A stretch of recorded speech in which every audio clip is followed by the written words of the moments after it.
Saturday!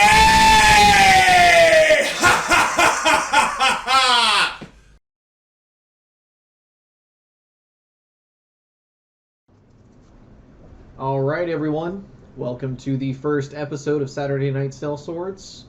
This week is session 0, going over character creation in the infamous Lost Lands campaign setting to be running The Sword of Air with special permission from Frog God Games and Necromancer Games.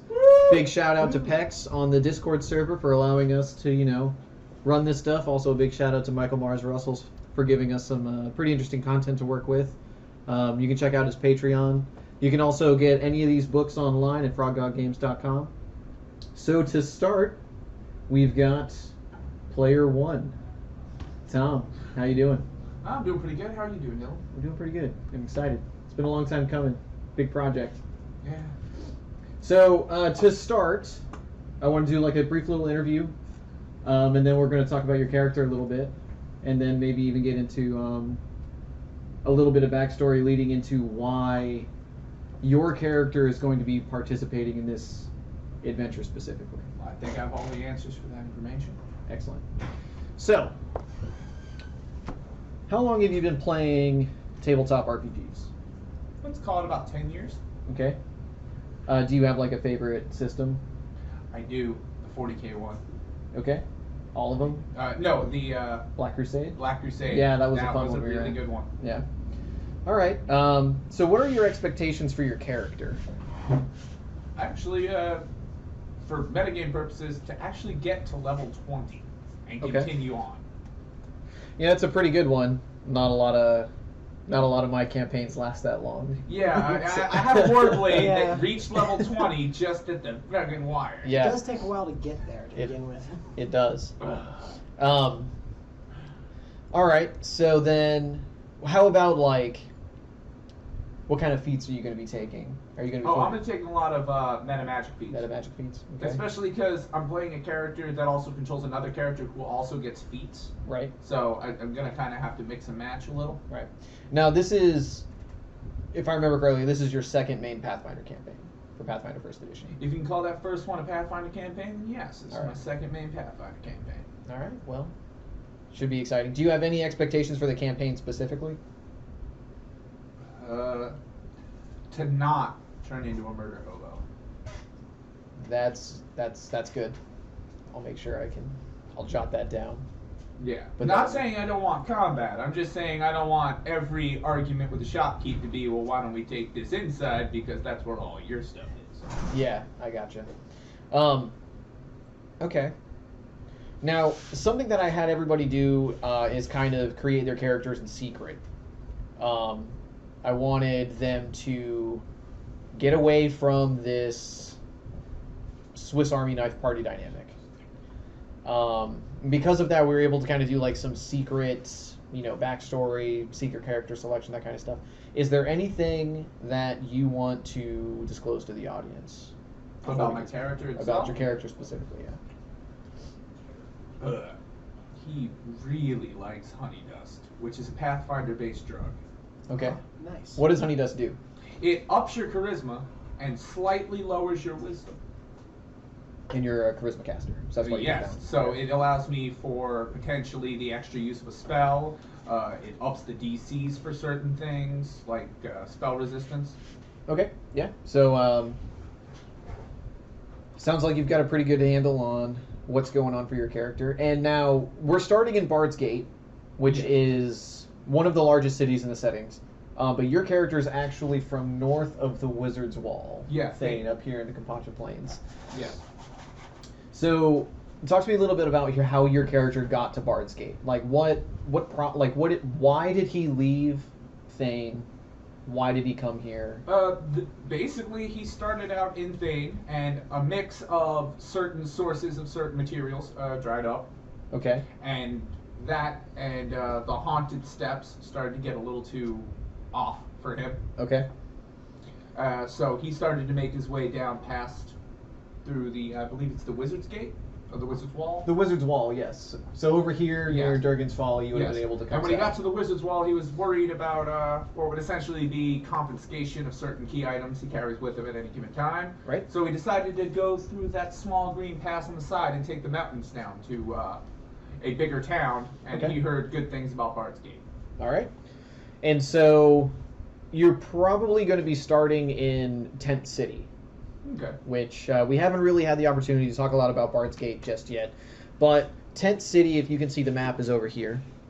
It is a region of the city that isn't patrolled that much by guards. So this is kind of where your character may fall in. A lot of nomadic traders, traveling merchants, those kind of individuals. They go through Tent City briefly before moving into the actual city proper. Very nefarious area. A good place to get a hold of my charisma buffers. Yes. Yeah. All right. Well, so for your character specifically, you're probably hanging out in just like a makeshift bar, tavern. You know, almost it would be more like a refugee camp actually. in Yeah, so it Tennessee. would be like a small wood shack with a bar in yeah, the front. effectively a shanty. Yeah. And for whatever reason, you know, they're serving cheap beer, bread, that kind of stuff. Things that the denizens of Tent City would be able to afford. But you actually, to bring you into the world, when you're in this shanty, you know, you're seeing some familiar faces, guys you've been noticing around for the past few days as you've gotten in. But you notice a new face. He sticks out very much like a sore thumb. He has very ornately decorated attire, which is out of place for this setting specifically because, again, this is mostly like the peasantry overflow. So somebody to be wearing this ornately decorated regalia would be cause for either alarm or, you know, concern maybe. Why are they here? What are they doing? Is this a business exchange that's about to go down? But he's basically actually just trying to talk to a few people. Maybe he's trying to gather some information, get the lay of the land. You're not too sure what's going on. Well, I'm very charisma based. I think the first thing I'd like to do is have a conversation with somebody like that. All right, so you step out. He's just outside the shanty, trying to get some passersby to notice him. Do you approach him? After a small ritual, yeah. I'm more than happy to have a conversation with him. Okay. I basically do the 1 minute ritual that requires requirement time for summoning Eidolon. Okay, so you bring your Eidolon out. Yeah. All right. During the minute casting, he notices you, and he makes his presence known by kind of giving you a friendly gesture, wave, and you know the gentleman's nod. But you can tell that you have his full attention during that minute ritual, and once it's completed, he actually approaches you. Okay. He sticks his hand out to give you, you know, just like a introduction to himself. And he introduces him by the last name of Fane. That's really all he gives. Well, Mr. when he- Fane, at your service. How you doing? When he sticks his hand out, I give him the front back slap. How's it going, man? All right. Oh yes. Well, you seem to be a man who's more than capable of defending themselves. Don't know what gives you that idea, but Your stalwart companion here. the large winged bipedal creature behind me. Yes, not many people can do that. And you kind of get the feeling that he understands. Not only did he observe your ritual and he deliberately did not interrupt it, but he also understands the connection between you and this creature that you have brought into existence. He continues to say, I'm interested in some information. You know, I was wondering if you've been around Tent City long. I'm looking for some people. Not that long, just enough to get the lay of the land. All right. Well, some of my companions and I had some interesting paraphernalia lifted from us, and we would like it back. I was wondering if you know of anybody who may be venturing into the city proper and then coming back out here. Can you be a little bit more specific on paraphernalia? I've seen a lot of different paraphernalia in this world. So, of course, yes. Well, my employer makes use of various rare spellcasting components in order to delve deeply into a trance and ritual-like state for research purposes. However, if not mixed properly or, you know, not used with the most integrity, these same components could be used for nefarious means. Well, as a professional herbalist, I understand that completely. Okay. So he reaches into like a little pocket pouch that he has, and he pulls out a letter actually of invitation, and it looks more like a postcard. It's not sealed in an envelope or anything, but it's mostly just like a business card or like a referral notice kind of placard. So it's like card stock, but bigger? Yes. Okay. And he hands it to you, and it's addressed to whom it may concern. It's also written in the standard dialect of Common. Which I know. Yes. But it's an invitation to the Inn of Six Candles, which is in the city proper. And something you would know as a spellcaster is that the Inn of Six Candles is a very famous inn.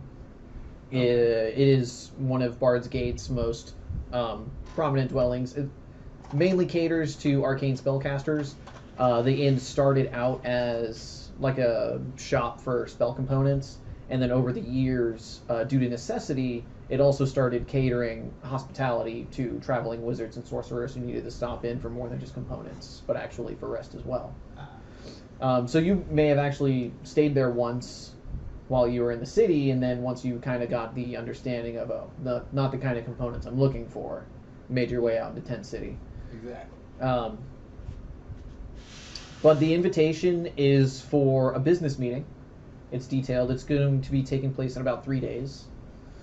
And he kind of extends his hand to give you a second handshake to dismiss himself, and moves to kind of like give the Eidolon, another up and down, check it out, and goes, my master will be very interested in your capabilities. We could use someone like you while we're in the city.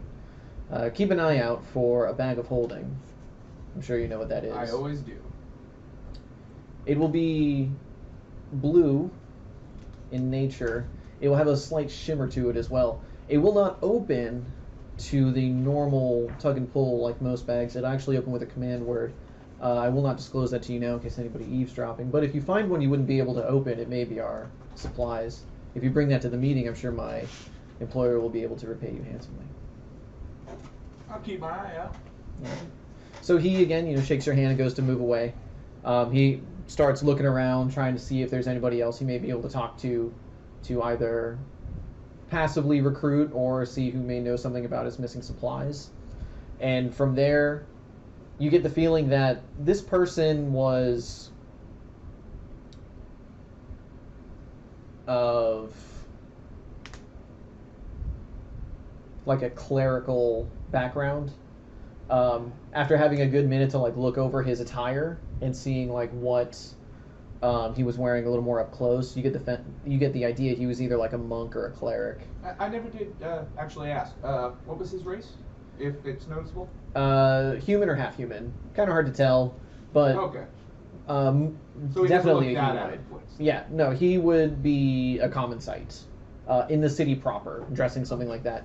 Bard's Gate is known for a classist hierarchy, where basically the more money you have, the more wealth you have, the more you flaunt it, the more significant you are.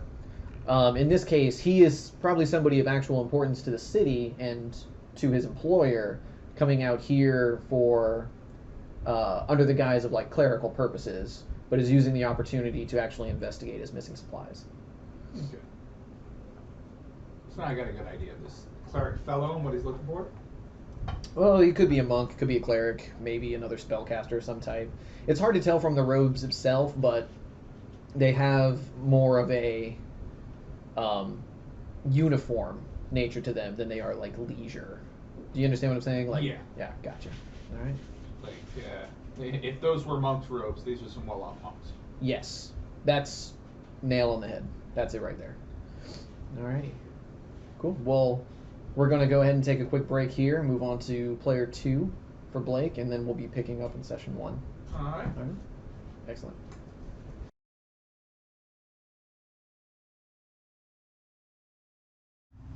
All right, player 2, welcome to the table. Thank you. How's it going? A couple attempts, but we've got Couple past attempts. technical difficulties. For some reason, I'm just 9, but Yep, one's better than how many, so. that's very true.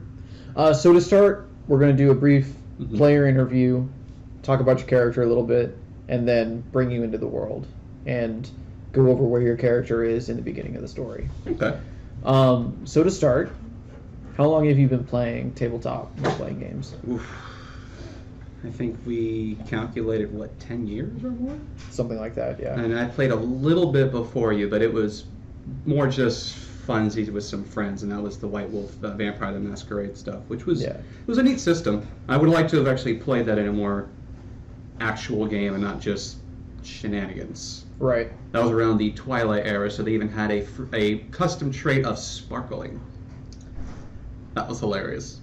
Yes. Okay, so But otherwise, yeah, no, we've been playing with you. I mean, we started with that the ancient Sith to the modern Sith Star Wars game yeah, with Darth Bane trying to come back. yeah. Then we did some 40K mixed with some other stuff. Actual Dark Crusade. I think I always get it wrong. Black Crusade. Black Crusade. It's Dark Heresy. Dark Heresy, but Black Crusade is what we played. Yeah.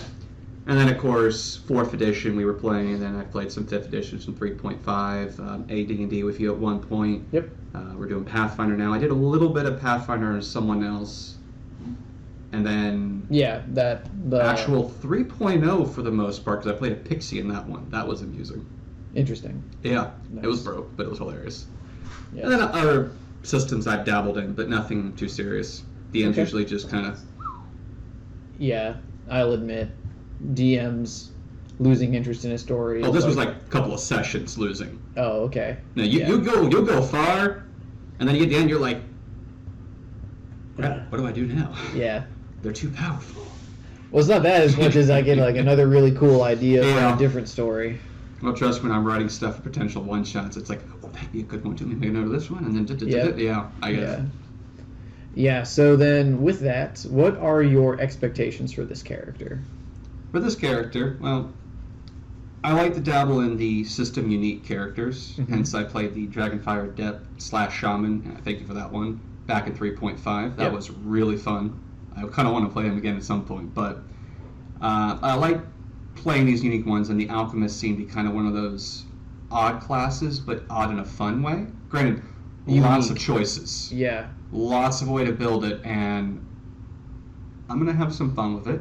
Yeah. But I do want to, as I've been trying to do more often, is build a more organic storytelling for the character's development, mechanically as well as just story-wise. So like with Corvin, I try to have a more evolving as the different dragon features we're developing, and in this one, I want to kind of do the same thing, only where it's more organic as opposed to I'm just have a chemistry lab on me and I'm just hold on. Organic. Yes. So 100%, no GMO. 100% no GM. Why is organic kind of a joke? Explain that to our audience. Joke? Like what's going on here? It's not so much a joke, it's that I've seen, because of the games I've played, with a few others, as well as our various groups, I've seen the evolution of players, and generally when you first start these kind of games, you latch on to the basic archetypes. Yep. I'm going to play this sneaky rogue, I'm going to steal and do this. Yeah. Oh, the brave fighter, you get those, everyone does it, because you're learning. But then eventually you start evolving into, well, what can I do that's different with this? Right. So not so much that I'm playing a fighter, I have these features, I use this feature. No, I'm playing a warrior who goes into the battlefield, and I rush forward and using the techniques I've learned and honed over years of practice. That sounds more interesting to me.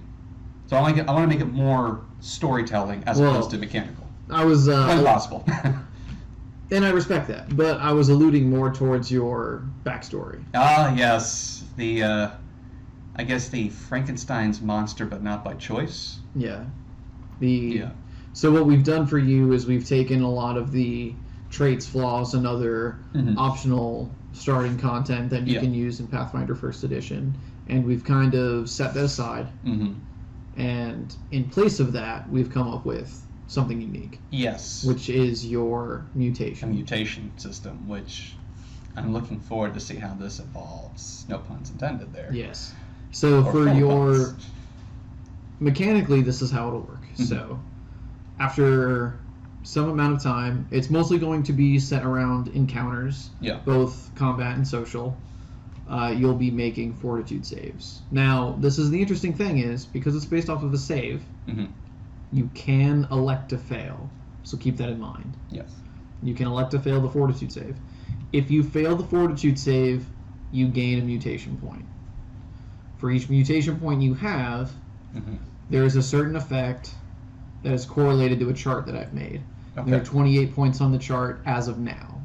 And I've left some open so that To in-game... adapt on the campaign as it goes. Right, exactly, because I can't possibly anticipate every single move you could possibly make with this character. That's true. So I've left in some voids so that should something come in and, like you were saying, that's very interesting, let's try to clue that in, we can adapt as we go.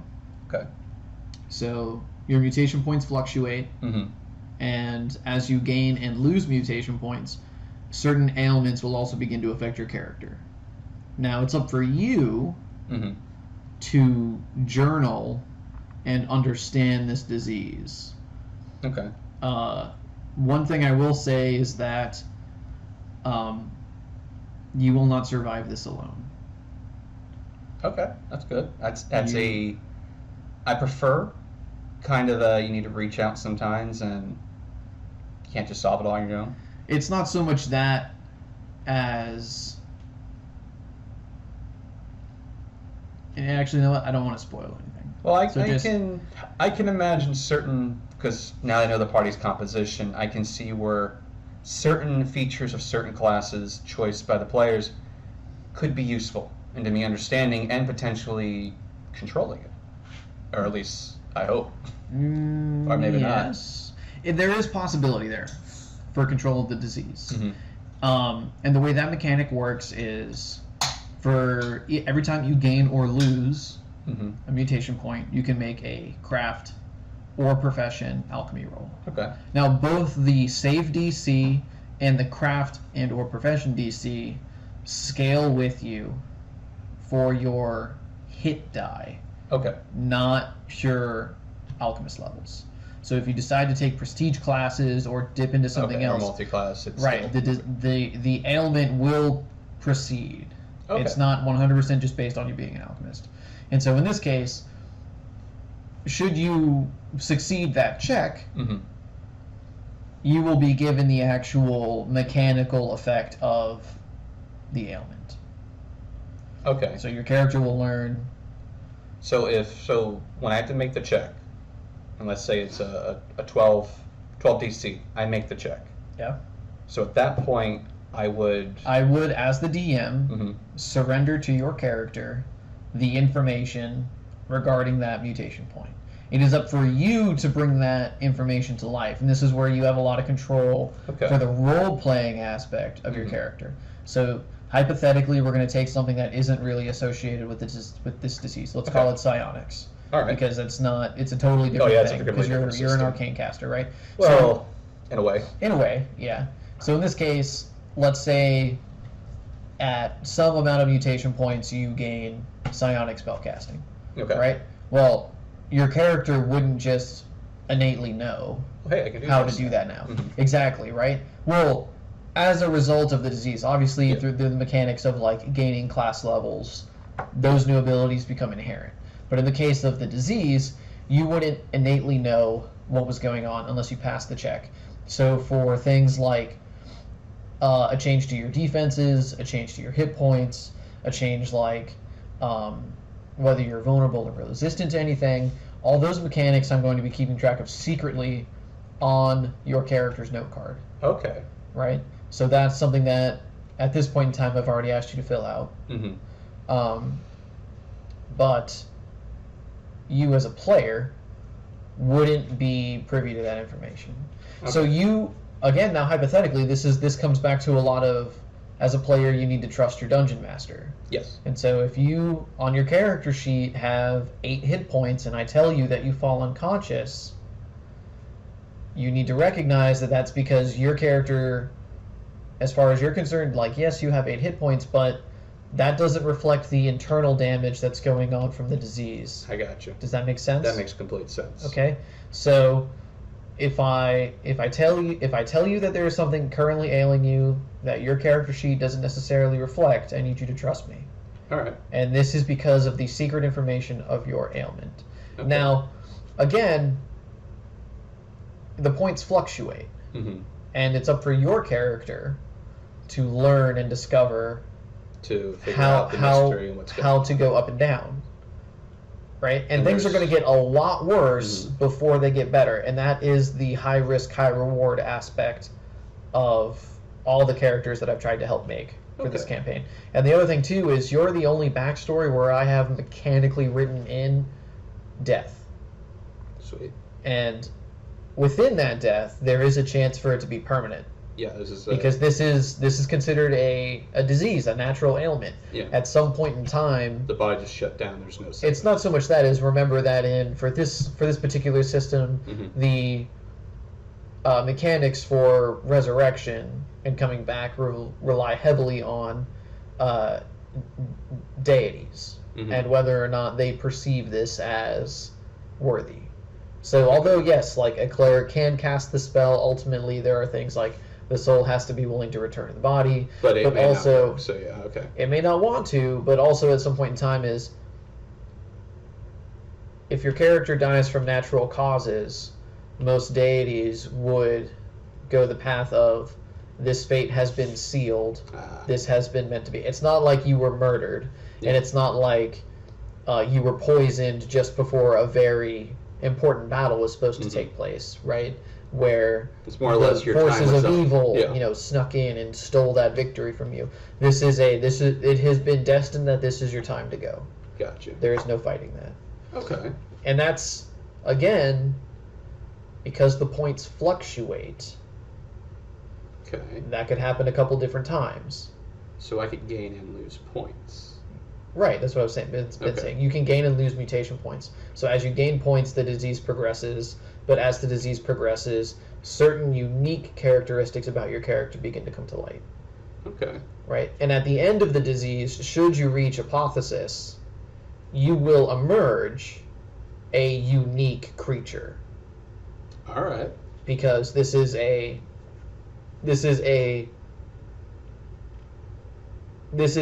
you cannot recreate this. Yeah. This is very much there was a 1 in 10 million chance that the mutations manifested this way and not the cancerous death. Which kind of reflects how this all started for the character. Exactly. Being an apprentice, in the forced mutations. falls in a vat, a whole bunch of different compounds which should have killed him. He walked away seemingly unharmed. Seemingly being the key word. Turned into a test subject against his will. Went through a year, that broke out, and now he's something more than he was. Yes. A very grim, dark, superhero-esque feel to the character. Yeah, there's 'Cause a a lot of couple the- of characters I can think of from different fiction that would Where with the freak overlap with accident, this. yeah. So And the now points, that we've discussed all of that, actually, quick question on that. yeah. So the points gaining, is that just from as I'm doing things, or saves being successful or not? Spoilers. Okay, well, you don't have to tell me if that is too I will tell you much. because this is important for Okay. you to understand. There is a specific time requirement, and that time requirement can be modified by the actions of your character. That is written in pen. That is set. Gotcha. That is not changing. It will not happen every day, but in game, and it will not happen every session, because with the with simply just the mechanics of the game, I cannot possibly predict everything I'm gonna how do. much time you guys are going to take in each individual in-game day. Yeah, not to mention I could do whatever it is that triggers some of these a lot in one session and then none of it in their other sessions. Exactly, and it's a Boolean thing. It's either you're triggering it or you're not. Okay. It doesn't matter if you could have triggered it 100 times that day or not even once. It's either you've done it or you haven't, and that's mostly to Similar keep it. to I think the drug and poison mechanics. When I was making a list earlier. Very similar. Okay. I did not pull from that. Yeah. I tried to do this as genuine inspiration as much as that I could, in order to reciprocate the level of effort you've also put into the character. I appreciate that. With that being said, when I tell you to make a fortitude save, I will tell you that it is because of your backstory. Okay. Right? So in that case, you'll be able to, should you get to a point where you actively trigger the mutations and you actively begin manipulating your saves in response to this, you will know. All right. Right?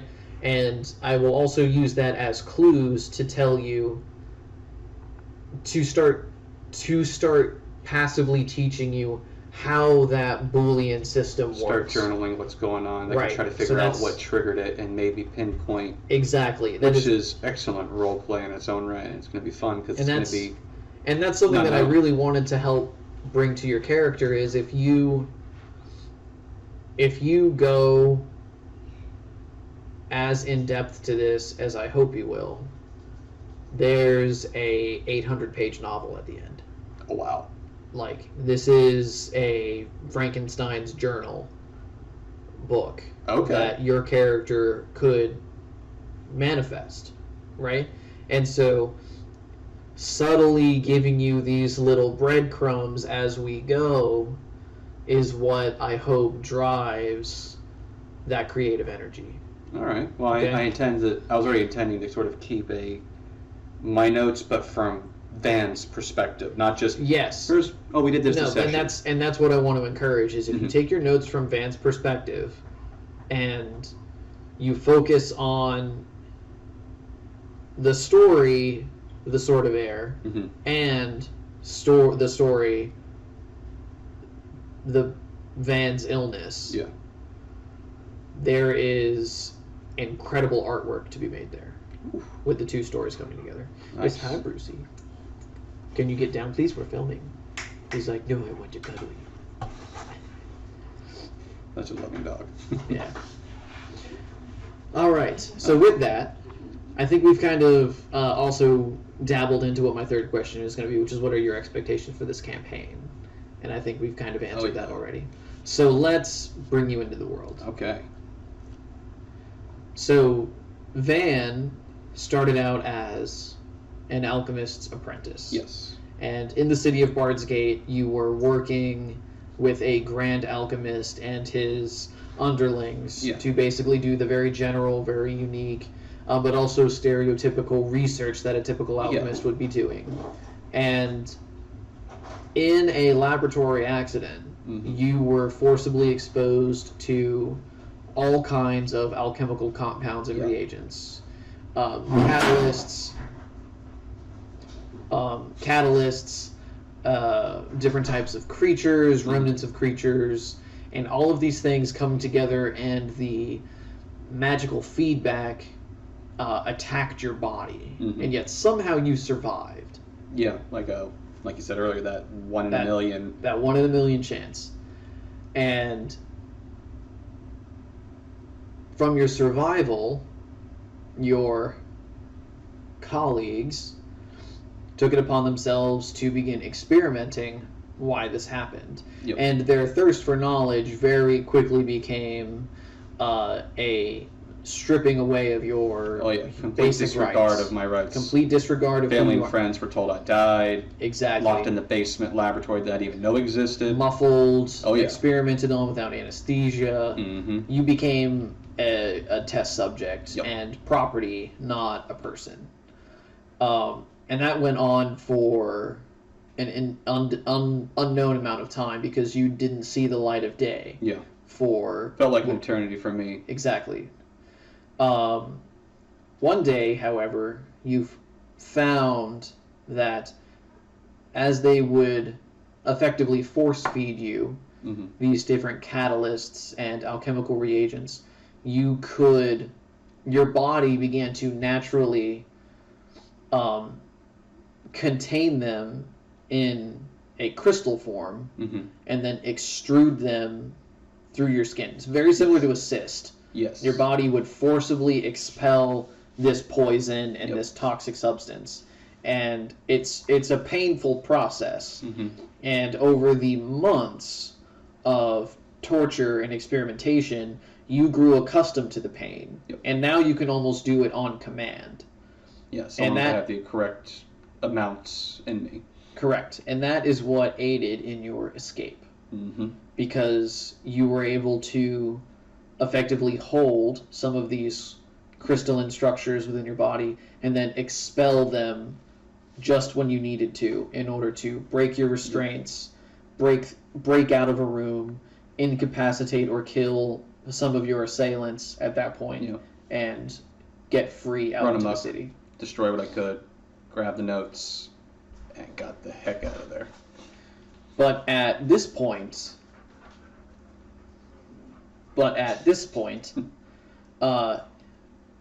your forced experimentation had left you horribly disfigured. Oh yeah, even though I was human, I looked more tiefling than anything. Right, but not even completely tiefling. Correct. Your skin's still unnaturally discolored. Yeah. You have an absurd amount of bodily scars and disfigurations. Caustic burns, electrical incision You have marks. Small growths all over your body.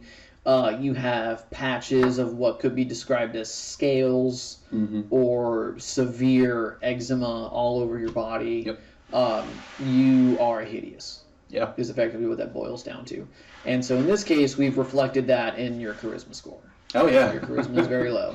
That it is. But you choose to conceal yourself. Yeah, normally I cover up long sleeve, gloves, a hood, mask up. You can pretty much only see this if I'm interacting with people most people, because you get tortured for that long, you kind of get a little cynical and don't really trust too many. But got to rely on some people. So I eventually had to go and find a way to get resources, get food, get shelter, and that's what did pushed some odd you jobs, and eventually started working for a merchant. Right, and that is where we pick up today. So you are in the back of this merchant's building. They're an alchemical merchant, and the reason that you took up residence and employment here is because even though you were forcibly experimented on, you still have a very vast depth of knowledge when it comes to I at least know how to alchemy. craft most of the basics and most of the stuff that he would be selling. So for him, it's cheap. Exactly. And so you work in the back. You're effectively just a stock boy. And during the late evenings and nights, you stay here prepping tomorrow's sales. The non-magical forms of alchemical potions. The very basic things that commoners can afford, like perfumes and things like that. Perfumes, the basic oils and such. Religious oils, etc. And so this is what you've come accustomed to in the few days. But there is a latent fear of you being found because you're still in Bard's Gate. Although a large city, you are still near your aggressors. Yes. So I have to keep a very low profile because because of his status as a grand alchemist on the high ranks, and clearly I was not the only test subject down there. He's been doing it for a while and keeping on the radar. So common sense dictates to don't make a scene. Right. Keep low. So you're in the back, and one day your employer pokes his head into the back and goes, "Van, I need you out front. I gotta head out." Which you would know is very suspicious for this time Are you sure, of day. sir? It's still kind of early in the day. Yes, please finish up what you're doing and come out to the front. I have an urgent matter to attend to. And Right away. pretty much as soon as he explains that, he just kind of ducks and starts making his way towards the front of the business. So I pretty much cover up. I go out there and... Okay.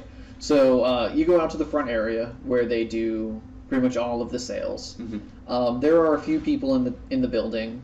They look like just regular common folk. And you catch the last few steps that he makes out of the building. And he leaves and turns to the left to start making his way down the street. And about 10 seconds afterward, at this point you've come in behind the service counter and are ready to, barter and accept coin. You notice two acolytes of the Grand Alchemist come in.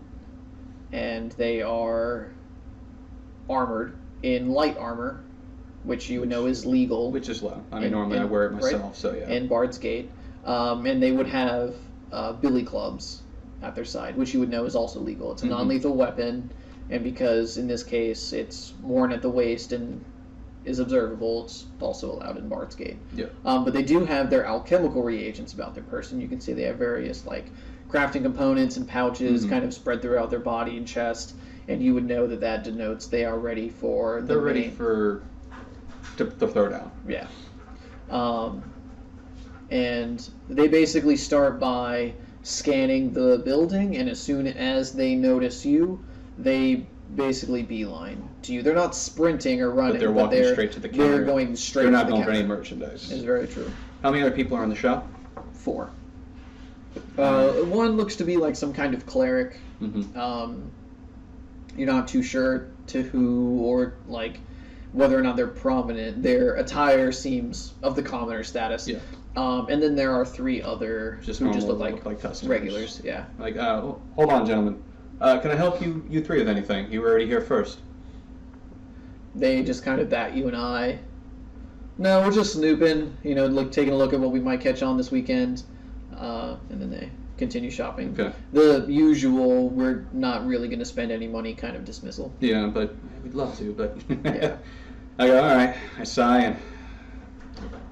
Can I help you 2? You know why we're here. I don't know what you're talking about. The Grand Alchemist. You know his name. He requires you back. You are his property. You're going to come with us. And it's about this time that one of them goes to start... Actually, real quick, because that's something we never actually asked prior. Is slavery a thing in this city? Excellent question. So, actively taking slaves in the city is illegal. Owning a slave in the city of Bard's Gate is frowned upon and is usually not allowed in the lower or mercantile classes, but you do hear rumors of the elite traveling from different parts of the world where slavery It's allowed, is and allowed. because it's allowed there, they recognize it, but I got you. And they have enough money to pay the fine. Okay, I got you. Alright, with that knowledge then, no one's his property. Now, gentlemen, I can tell you right now, you don't want to work for him. If you leave now, I didn't see you, you didn't see me, and that's that. But if you choose not to leave, I will be forced to defend myself. And if you read any reports on me, you'll know better. This is your only chance. I only give one. Okay. There's the door.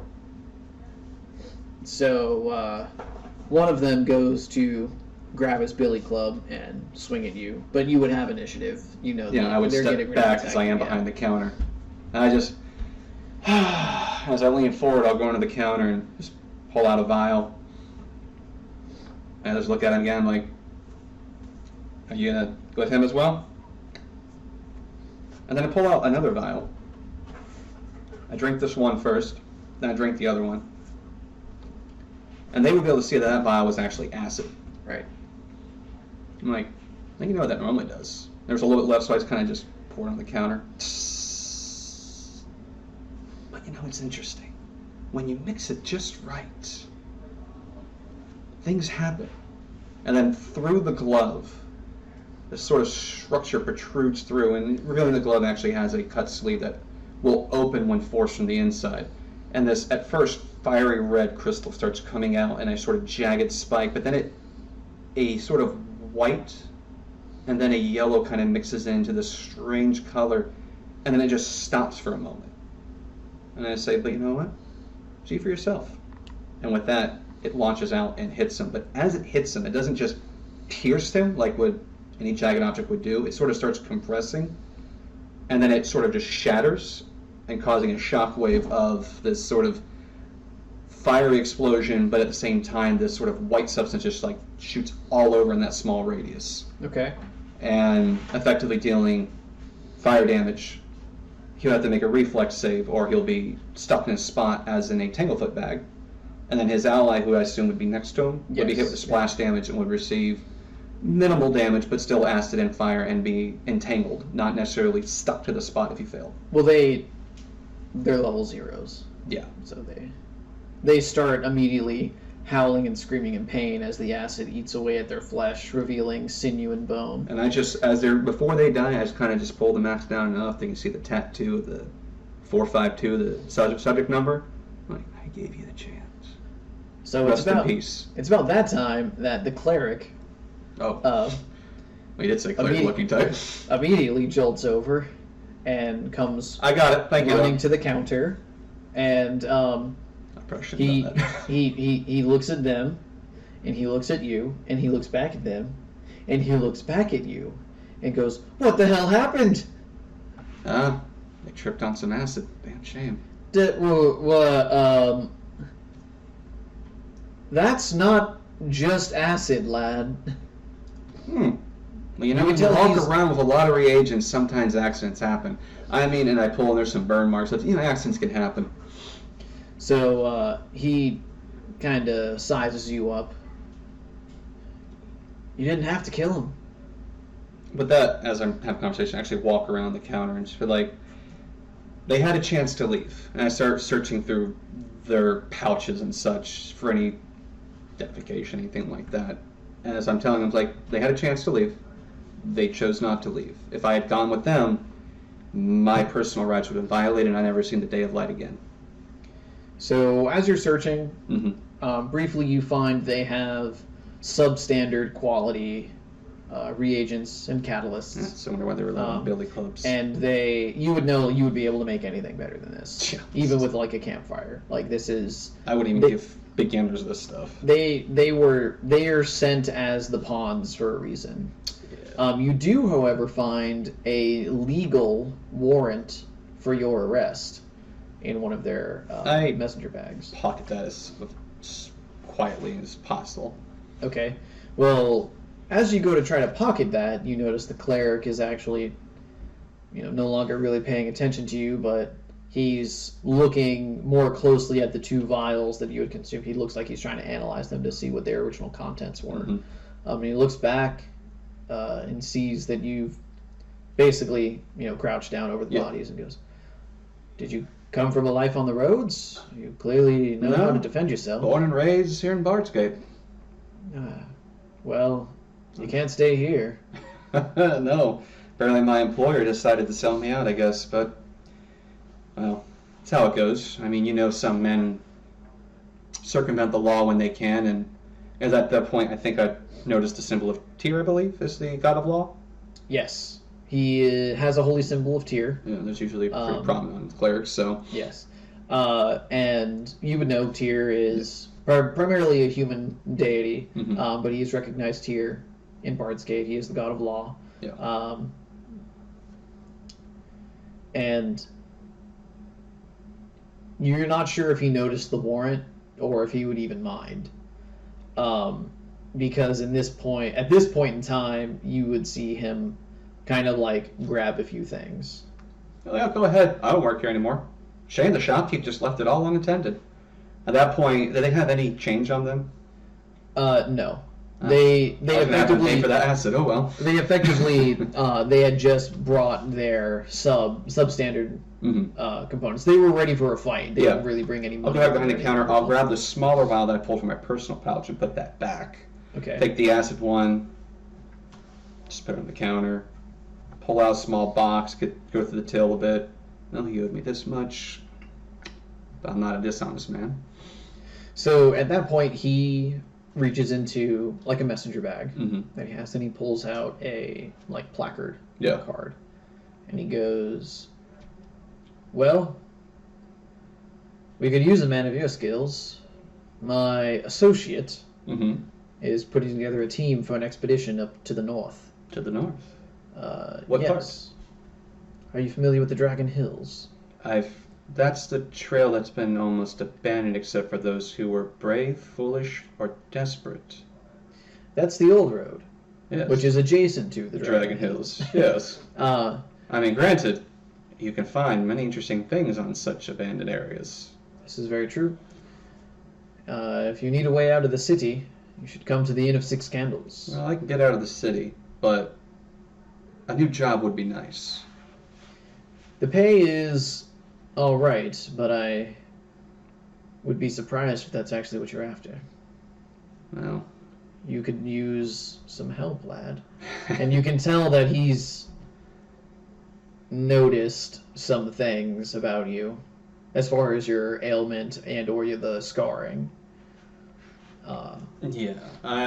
At this point, I just saw it's done, so I just kind of pull back and... Yeah, I could use some, but unfortunately when things scar over time, healing matches doesn't really do much. I hear regeneration is good, but I didn't have the resource to pay for such services. He's not fazed by your appearance at all. And he hands you the placard and goes, my associate, Archmage Caden, very powerful archmage. Okay. Should you find yourself in a position needing his assistance, he will not do so freely, but he's the man of his word, and if you help him, he'll most assuredly help you. As one who has studied alchemy, I can tell you we've learned that to gain something, you must lose something. As such, there is nothing that's free, but an exchange of services, or coin, whatever it may be. Yeah.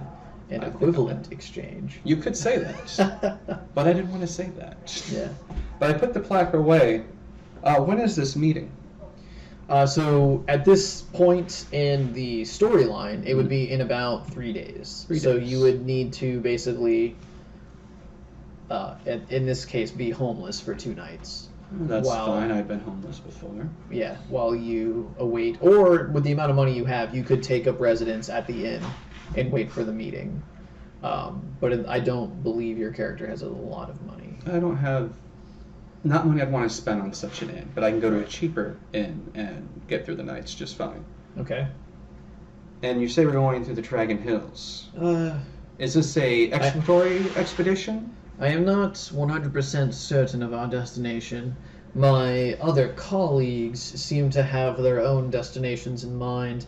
I do not know if that is a ploy by Caden to protect our true destination from eavesdroppers, or if he wishes to see which one of us may be relinquishing such information freely. Interesting. Well, I then, do know say no more on that then. You never know who's around. I'm definitely interested. Traveling north has always been something... Well, actually, traveling in many different directions would have been nice, because there's many other resources and discoveries that have been found around the world. So, yes, I'm definitely... sounds like fun. Excellent. I'll ask, is that any discoveries, any new information, free access to as well?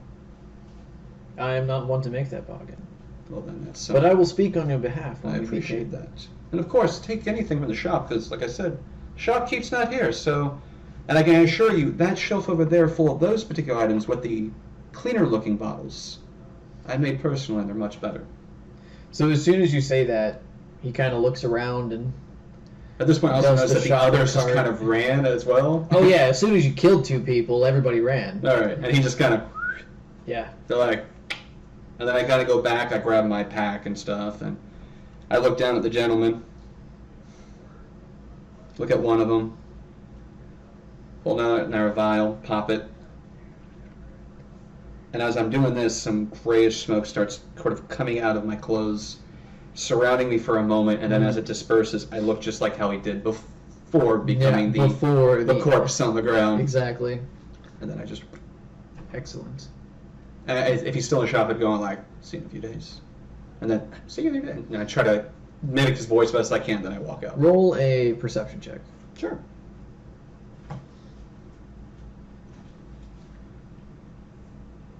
You're actually, in this case... Okay, so you notice that the cleric has... The robes that he wears are actually worn over a set of what would be like leather armor. Okay. So he was ready for a fight as well. So he's armored up, but he usually keeps it on the down low. Yes, he was He was trying to hide. Trying to blend in more, as not stand out. I got it. Yeah. Respect that. Yeah. Excellent. Well, we will pick up here at session 1. Oh, and of course I asked his name because we tried to do this a couple of times, but Father Mallory, was it? Father Mallory. Father Mallory. I'll see you in a few days, Father Mallory. He gives you a nod and then continues to loot the store. And we will pick up there at session 1. All right.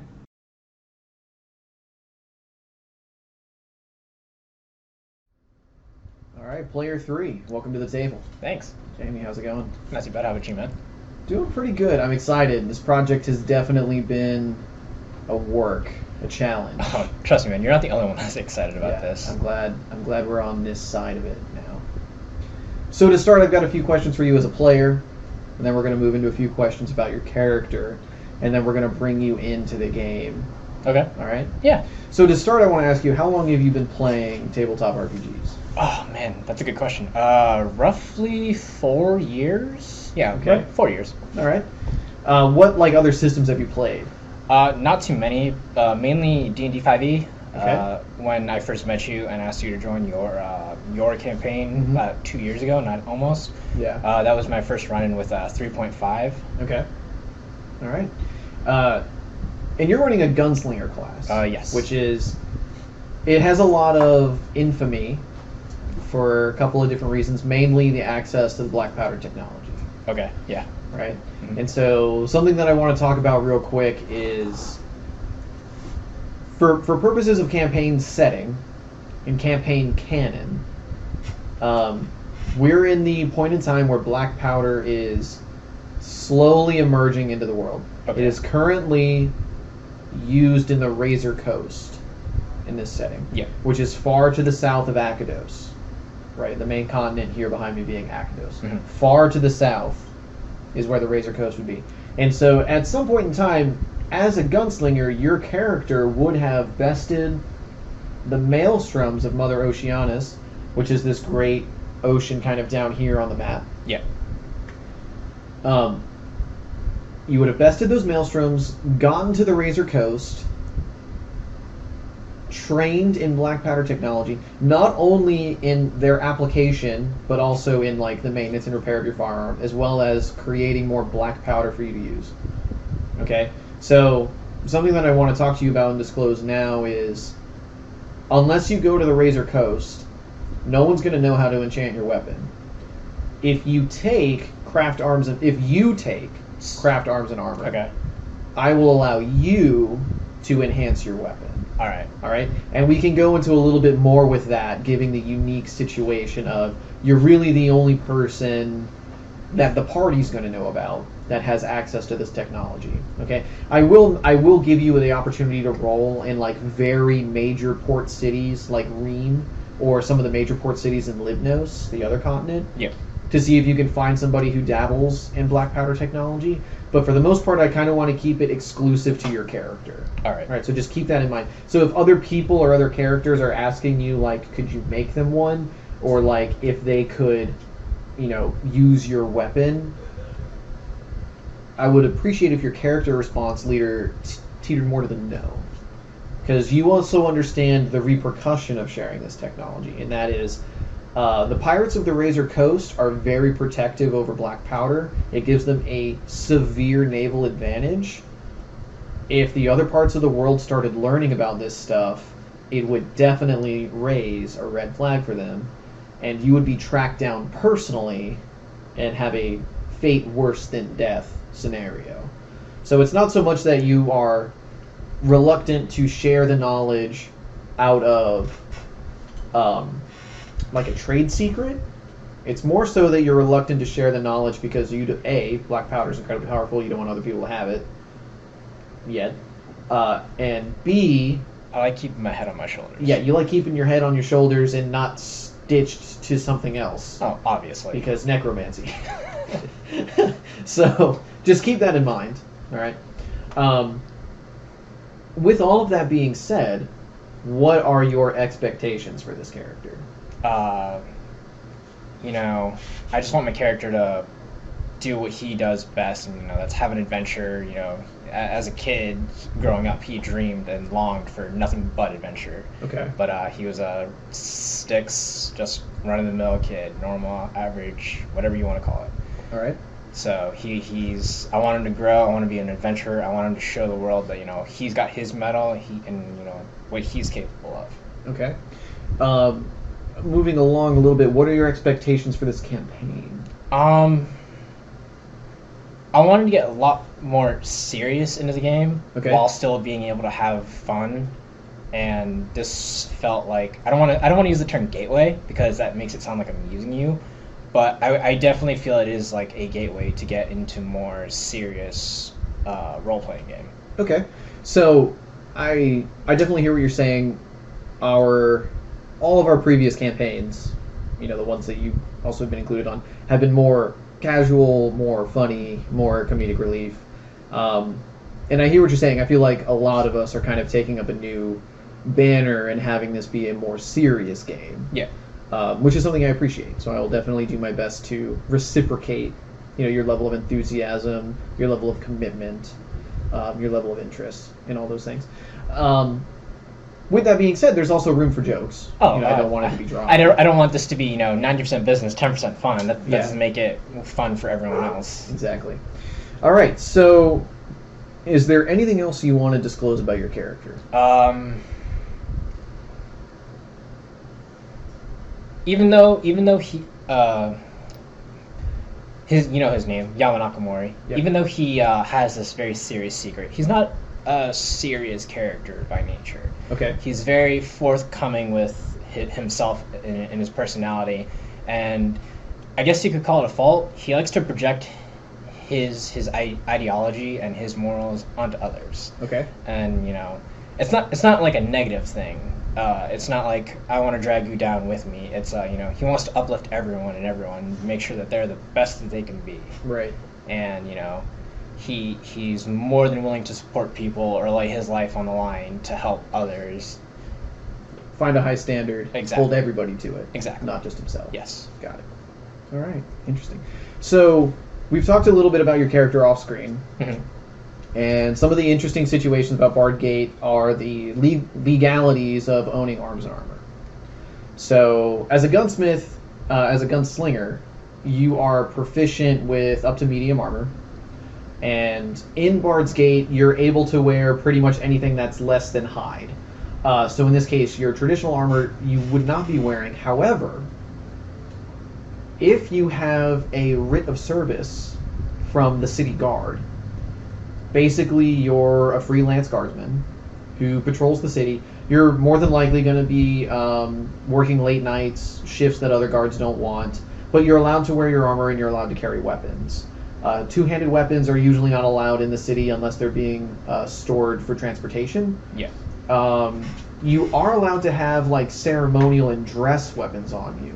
So like a rapier or a long sword, maybe even like a one-handed axe that you would carry on your belt. Those are all perfectly well and legal. However, you're in a unique situation because you have the only musket in the city. And as a musket master archetype for the gunslinger, you love this musket. It is irreplaceable to you. And so you would have disclosed to the guard that this is a weapon. You would have a writ of service covering both your armor and your weapon. You would have briefly explained to them its function, but you wouldn't have gone so far in depth as to give them the recipe of black powder and how you make your actual ball and shot, right? Yes. So you can carry your gun with you in the city. You would also be reluctant to leave it somewhere in storage because of the uniqueness of what's going on here, especially with Bard's Gate not being a port city, but it does lie on a river. There is not a major naval presence here, so even traces of black powder technology, like a Razor Coast ship coming into port to repair, wouldn't be this far wouldn't be this far into the Stoneheart Valley. Makes right? sense. Yeah. All right. So it's probably late at night. Let's start bringing you into the world. Okay. All right. So it's probably late at night. You're patrolling the city.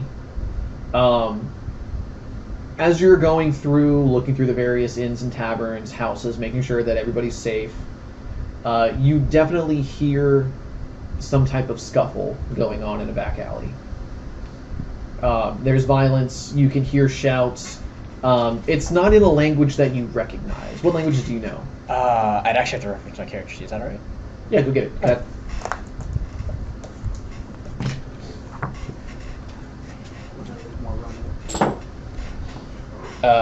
Yaman Nakamori knows Common, Elven, Draconic, Dwarven, and Orcish. What's your intelligence modifier? My intelligence modifier? 3. Yeah. All right. Yeah. Okay. So, yeah, it would be in a language you don't recognize. Okay. Do you go to investigate? I do. Okay. So, down the alley, this definitely looks like it's caught somewhere between like a storage house, maybe a warehouse of some kind, and some other maybe privately owned building like a house. As you go down the alley, you can see that there are barrels, crates, large boxes, shipping containers, all that kind of stuff. Basically overflow from the warehouse. Just laying outside? Yeah, just laying outside. Yeah. Stuff that's probably allowed to get wet is Yeah. basically all this is. And you notice in the back there is somebody who looks like a guard. They're not wearing full plate, but it is definitely heavy armor, who is currently struggling with what looks like a couple of bandits. Like, they're all dressed in black. They definitely look like they were caught sneaking into one of these buildings, and the guard intervened. There's a torch that is lit, just kind of like laying on the ground, and the guard is trying to pull a weapon, but he's being grappled by all 3 assailants and can't get them off. Okay. What do you do? All right. Do I have a clear shot on the assailant grappling? Well, all 3 assailants are grappling. All 3 so of them are grappling. You would not have a clear... You knowing the dangers of the ball and shot, you would know that this could easily go through somebody not wearing armor and into the next guy. So you do not have a clear shot right now. All right. I will sneak my way up as close as I can and as quietly as I can, and I will find the nearest available assailant, and I would like to hit them over the back of the head with the butt of my musket. Okay, roll me a quick stealth check. Sure. Just to see if you can advance. They're all very distracted because you as an elf, you don't need a torch as you're patrolling the streets, so they haven't taken notice of you. Okay. Oddly enough, I have a minus in stealth, so it's going to be a 4. Okay, so you move through the alleyway. Okay. One of the assailants notices you and actually breaks away from the grapple to engage you. He starts to he's talking in a language you don't recognize. Because of his attire and face coverings, you can't tell what type of humanoid this is, but it is a bipedal humanoid, and it just sounded like he gave some kind of command to the others. Okay. You have initiative. All right. So he's broken away from Yes. my quote-unquote ally. Do I have a clear shot at him? You would now. Yeah. I would like to take a clear shot at him then. Okay, so you took point blank as your first. I did, yes. Correct? All right, so you can roll to hit if you like. I would love to, actually. Did you just misfire? I did not. Okay. That'd be pretty bad. That would have been so Jamie. First roll of the campaign is a misfire. For those of you that didn't know, I am terrible at rolling, apparently. It just follows me everywhere I go. I rolled a 7 overall. Okay, so your musket erupts in a massive explosion.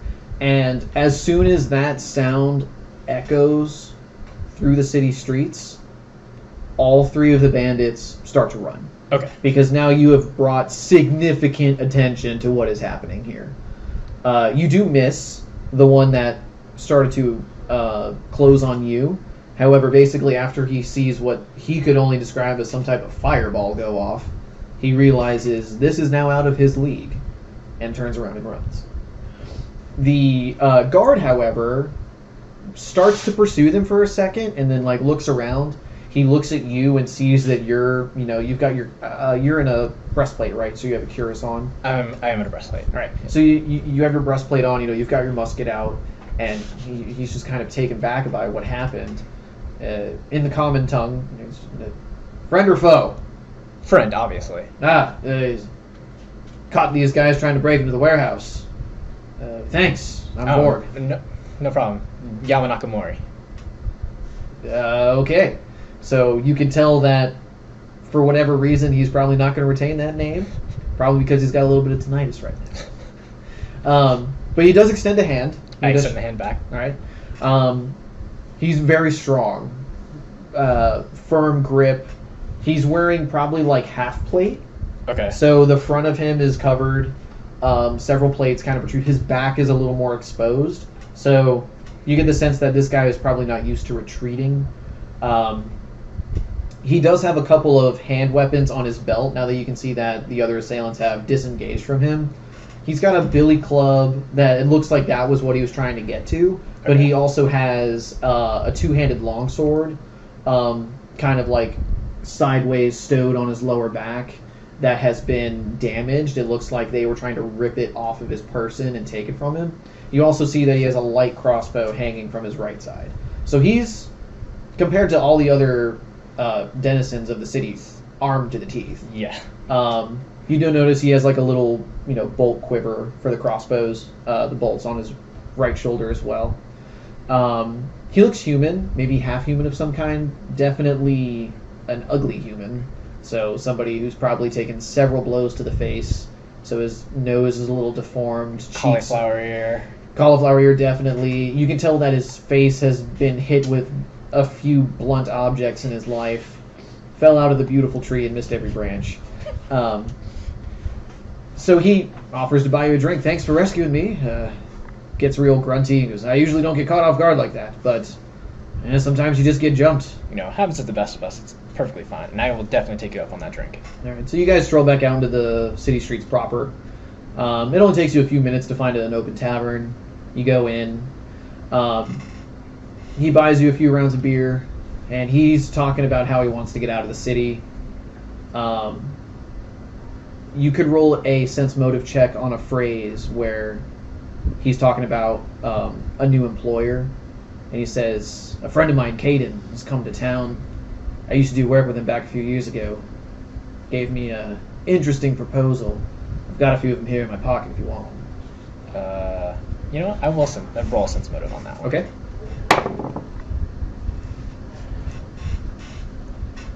Did you pull another James? This campaign's gonna be full of them. I rolled a 3. Like net? Net 3. All right. Yeah, I mean, he's trustworthy. This guy's clearly in the guard. He's walking around with armor and weapons like, typical people who aren't in the guard aren't supposed to. So you trust him. He's bondable at this point, So he extends a hand. He gives you one of the placards. I take a placard. And it is addressed to whom it may concern. Very broad. Very general. Broad. Yeah. So it's just kind of like anybody that apparently this archmaid deems worthy of inviting gets one of these. It's really just a call to arms. Yeah. From what I've rolled so far, it's just a call to arms. Yeah. Okay. It is for a summons for a meeting to be taking place at the Inn of Six Candles, which you would know as a member of the guard. That is a very prominent inn. It mainly caters to like arcane users and wizards here in the cities. So it makes sense that an archmage who's here recruiting people would pick that as like a temporary dwelling. And it all seems pretty up to snuff. Everything looks good. He actually offers to give it to you, kind of like out of a life debt. Okay. He says, you can have my invitation if you want. I'm sure he'll still allow me to sign up, but I'll, give him my word that you're a good man if you're willing to sign up with us. I'm more than happy to accept. So you guys have a few more drinks. Do you disclose any information to him? Yama Nakamori is an open book. You Okay. know? after a few drinks, he's definitely more than willing to talk about, his life growing up and, what his aspirations and his dreams are. And he definitely thanks this man for, giving him the gateway into getting out of the city. What he feels is the start of his life, the start of his dream. Roll just like a general charisma check. All right, that was great. 19. There you go. Yeah, so you start talking about where you came from, what you're about, your past experiences, how you got to Bard's Gate proper, here on the eastern side of Akados. And so he opens up a little bit, which you would know that like a man of grit like this probably really isn't one Very to open up. off. Right, Very distrusting. But you seem to get the sense that you guys are kind of opening up about war stories, which Okay. is more of this guy's alley. And he talks about how he originally comes from Bane's Pass, which is up in the Stoneheart Mountains, several miles north of Bard's Gate. So we're both from two different worlds. So you're from down here in the Green Realm, Yeah. right?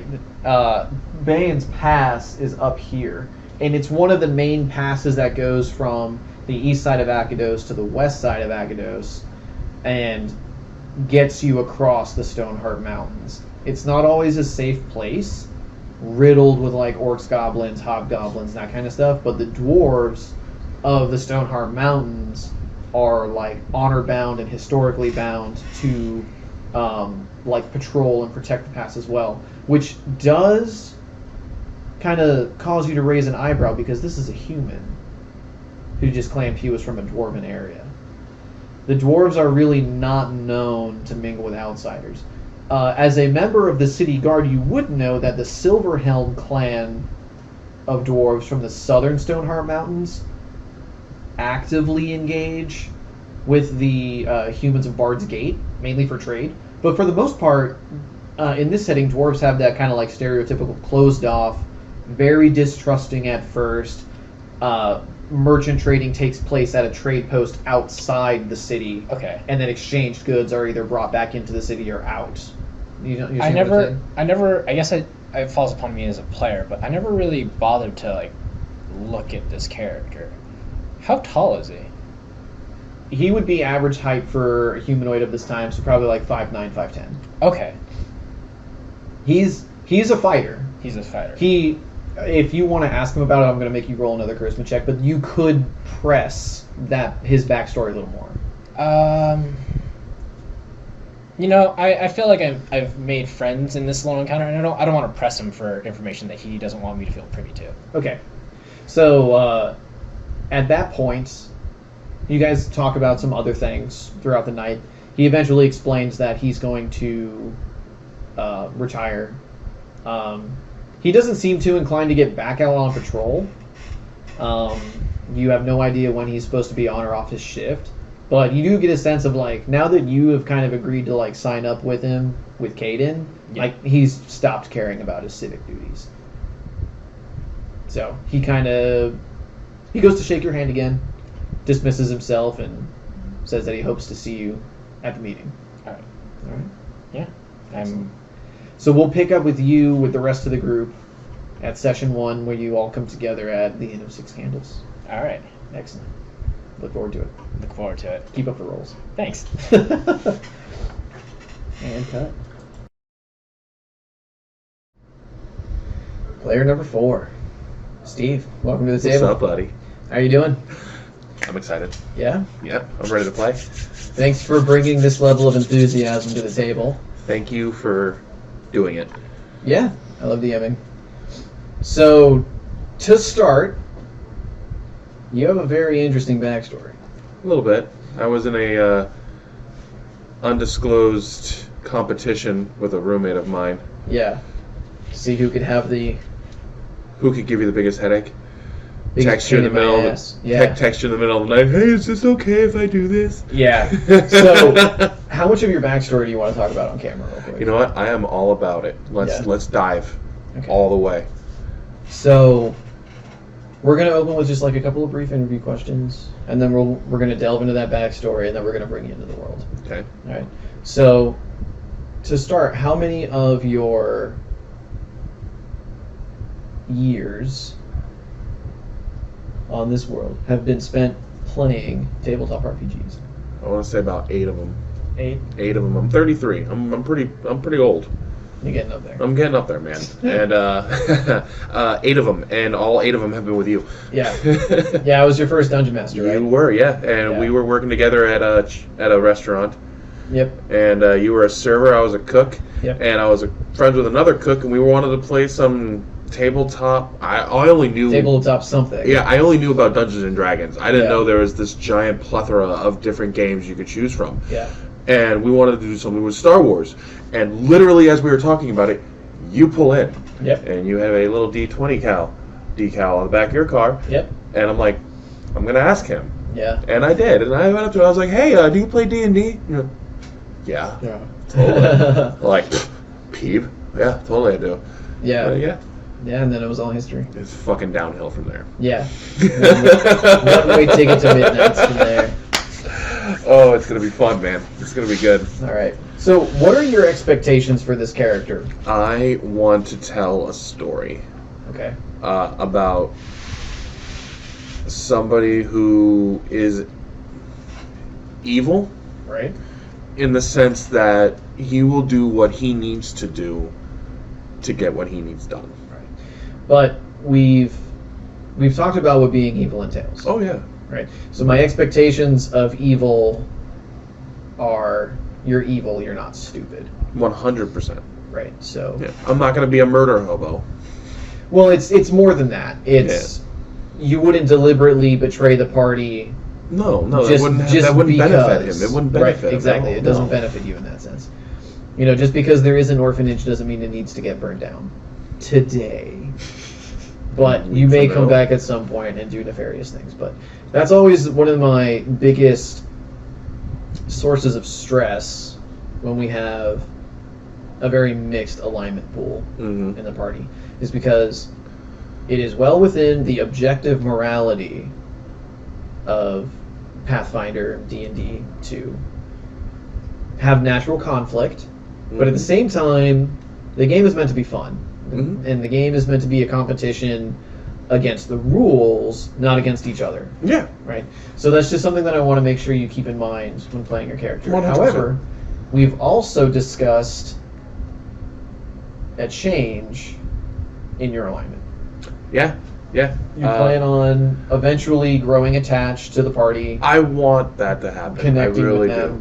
do. No, I mean, of course, it depends on what happens and all that. Like, down the line, I want that. I could have endless power right here in my hand, but I'm holding on to somebody, and if I let go, they're going to die. But if I let go of this, I can save them and have that Spider-Man choice. You know what I mean? Yeah. I mean, if I can make it work, I go both, I will, but I want the dynamic to happen to where, like, shit, I fucking care now. Yeah. Like, okay, I'll do what I gotta do. Like, I can put that off for now. I gotta save you. You can help me out later. Yeah. And eventually, it's not a you can help me out later or I could use you. Eventually, like 20, 21, whatever level we go to, I want it to be.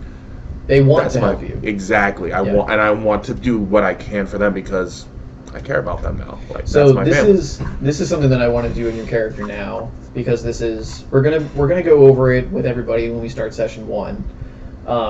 It's a new thing I'm bringing to our campaigns. They're called alignment points. Okay. Basically, the purpose of an alignment point is for the GM to discipline a player who is acting outside of alignment, mechanically. So, go ahead for your character sheet. I want you to draw 3 boxes or 3 circles next to your alignment declaration on your character sheet. Everyone's going to do this at session 1, but because we're going into such an in-depth conversation about it now, we're going to go ahead and do it. Okay. So the way this is going to work is every time I give you an alignment point, it's a bad thing. Okay. For each alignment point that you have active on your character sheet, you're taking a -2 to all D20 rolls. Very similar to like a sickened state, though it's not going to affect your action economy. Okay. Right. So basically, what this is going to represent is that inner turmoil of you actively conflicting against your best nature and your usual decisions. Okay. as soon as you gain the 3rd point, you're going to take a penalty and take an alignment shift. And then it's at my discretion to give you your new alignment. Now, because we've gone into your backstory so heavily, and because we've gone into this a lot off camera as well, I want you to know I'm waiving a lot of that final penalty. Mm-hmm. Right, I'm not going to make you take an XP penalty once you finally shift out of evil. However, for the first 2 dots, you are still taking the -2. Okay. So this is kind of a risk-reward that is balanced into the other aspect of your backstory, which we'll talk about in a moment. Okay? What are your expectations for this campaign? Have fun. That's Like we the best always one do. I've heard Yeah, so far. yeah, like we always do. Just have fun doing it. I want to have those. Like we've been playing. There's a couple new people in here with us. Yeah. There's a couple, but for the most part, 5 of us have been playing steadily for 8 years together. Yeah. So like, and we always have fun, We do. and that's all I really care about. Like, whatever this happens, that's cool. But I want to have a good time with my friends doing this, and that's what the main focus is. I think that is the best answer anyone could give. Because at the end of safest answer anybody can give. you mean like in a rocks falling? Yeah, totally. Yeah, okay. Yeah, totally. Yeah. All right, so let's talk about your backstory a little bit. Okay. What do you want to know? I know everything. What do you want the audience to know? Let's let them know. Let's let them know everything. Okay. Let's let them in. So, originally, your character has had a different life, right? So your previous name was Vesh. Vesh, and you were an archwizard. I was an archmage, yes, sir. Yeah, archmage. And you have already attained that power that you were describing, Yeah. right? You Yeah, have already that all. all-consuming power. Yeah. But where we're going to bring you into the world is when you go to exercise that power, something backfires. And you are shunted backwards in time. Years, 100+ years, you were not going to remember, to one of the last days that you were in Bard's Gate. Now, this is the interesting scenario. The city and everything around it, and actually literally the entire other setting, hasn't gone backwards. You yourself are being shunted back to the place where you were exactly so many years before this incident occurring. Okay. Okay? So you'll pick up on that a little bit as we bring you into the world. You're not going to recognize things. You're not going to understand things. Things will be significantly different because of that. Because as a reflection of what you used to see versus what you're seeing now, things are going to be skewed. Okay? Mm-hmm. But for your backstory itself, we've worked in a memory mechanic on how much of your past life you can remember. Because you being shunted backwards in time like that unmade you. Right? You didn't just get thrown, into a weird time scenario. You were de-aged. So everything you knew about magic up to the point of you becoming an archmage, you no longer remember. And you never learned in the first place. Okay. Right? Does that kind of make sense? Yeah. So The spells that I created, I did not create. Lost. They're gone. They're gone. But because of your relationship with the goddess Hecate, she will occasionally gift you fragments of memories in your past life. And as you compile them, you will get bonuses towards your wizarding abilities. Okay. You will also be taking severe penalties that are a reflection of the price you paid when you made those spells and when you tried to attain immortality. Okay. All right. Unlike Blake's backstory, your backstory does not have a death mechanic built in.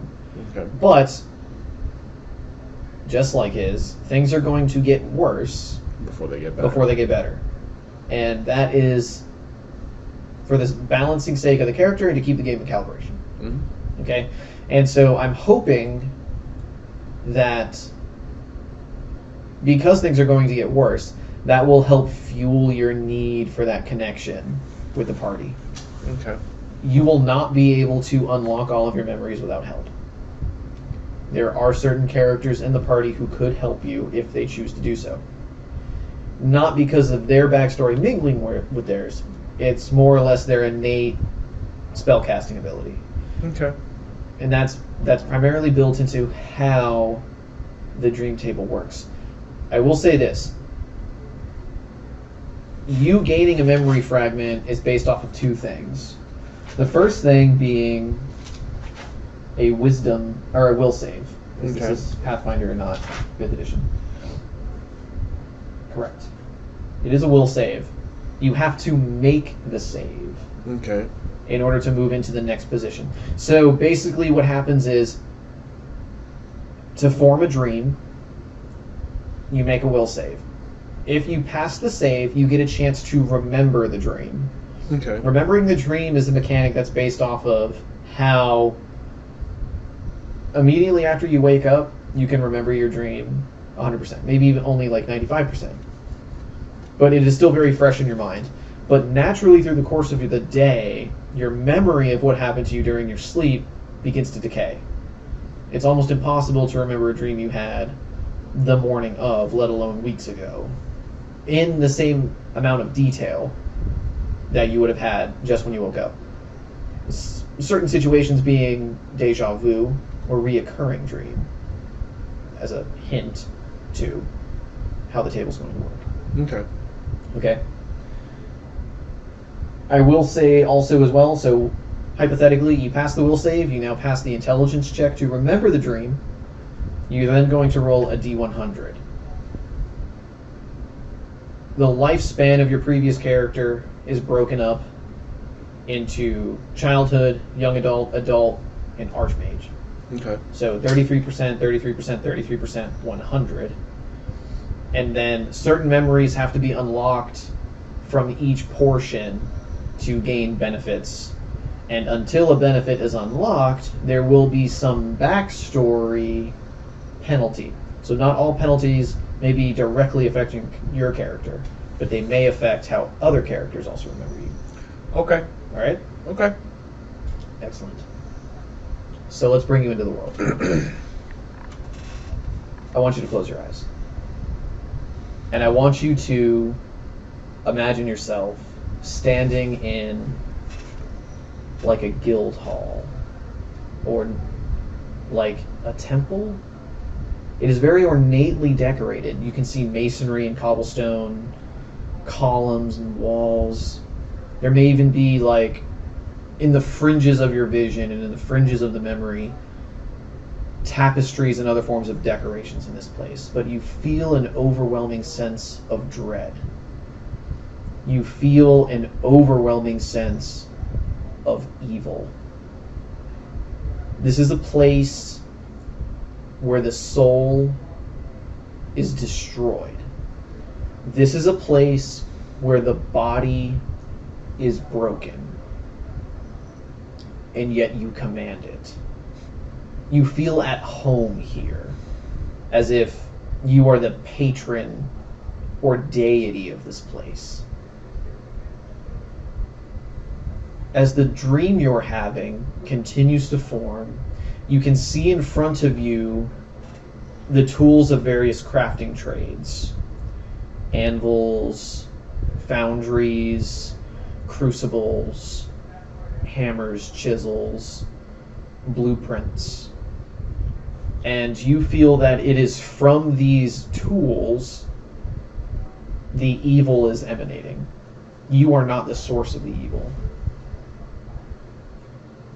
To your left, as you begin to take in what is around you, there is a woman. And she seems familiar at first, but the more you try to chase that rabbit hole of who she is, the more you forget. And what was once maybe a deep connection fades to nothingness. She's not even an acquaintance. she's less than no one to you now. She's not meant to be here. She is here to be broken. You reach out to her, to take her to the source of this evil, and she struggles against you, but after a moment she relents, and she gives in.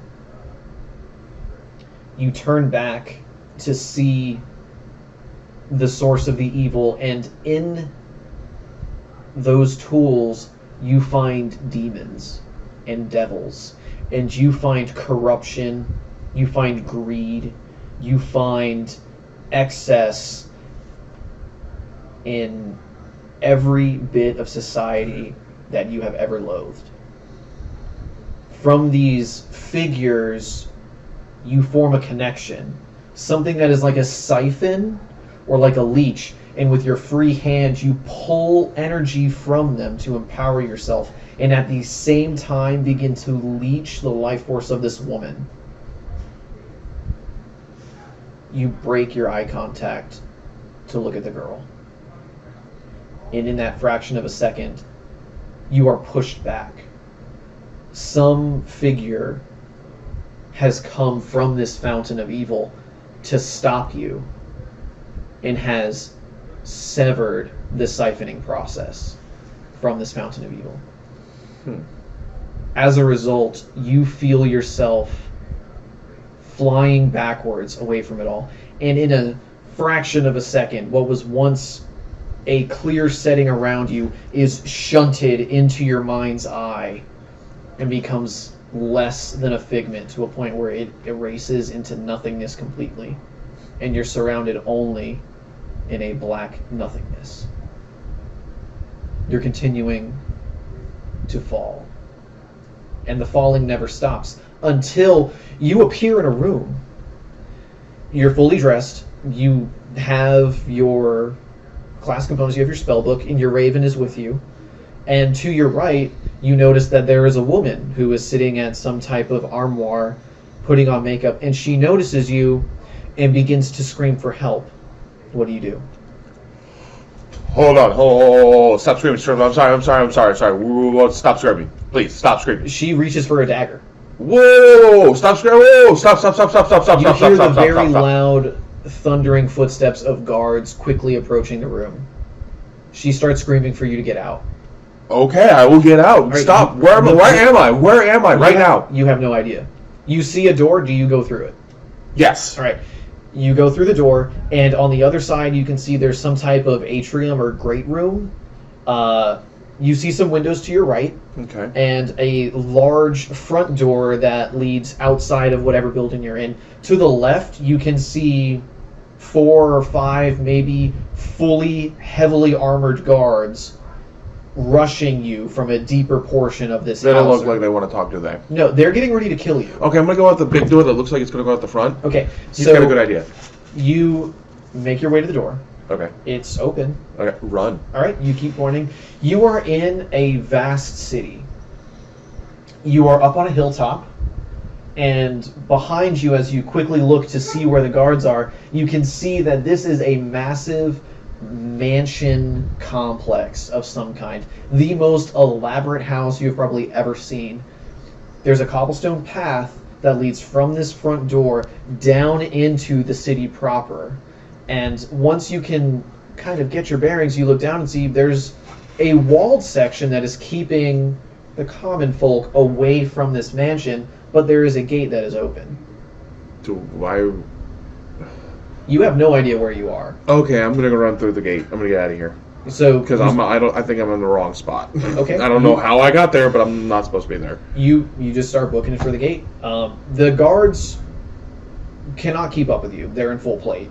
Okay. And with you basically doing everything in your power to not get killed right now, the adrenaline is keeping you a healthy distance away from them. Okay. You clear the cobblestone pathway and are now down into the city itself. All around you, you can see very elaborately decorated robes, nobility. How am I dressed? You are dressed... You are underdressed, but you are still dressed well. You are... You're in nice clothes, but on Rodeo Drive. Okay. A little out of my league. Yeah, you are definitely out of your league. Okay. And people begin to notice you. And they're starting to point and whisper amongst themselves. Okay, I'm in the wrong part of town. I'm going to get the fuck out. Okay, so there are several buildings that make up this area. You can kind of stick to the main street or go down some alleyways. I'll go down alleyways. I'll stick out of sight. Okay. You go towards an alleyway.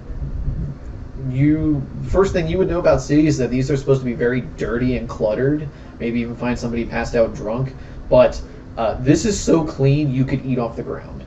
This is a very, very high class area.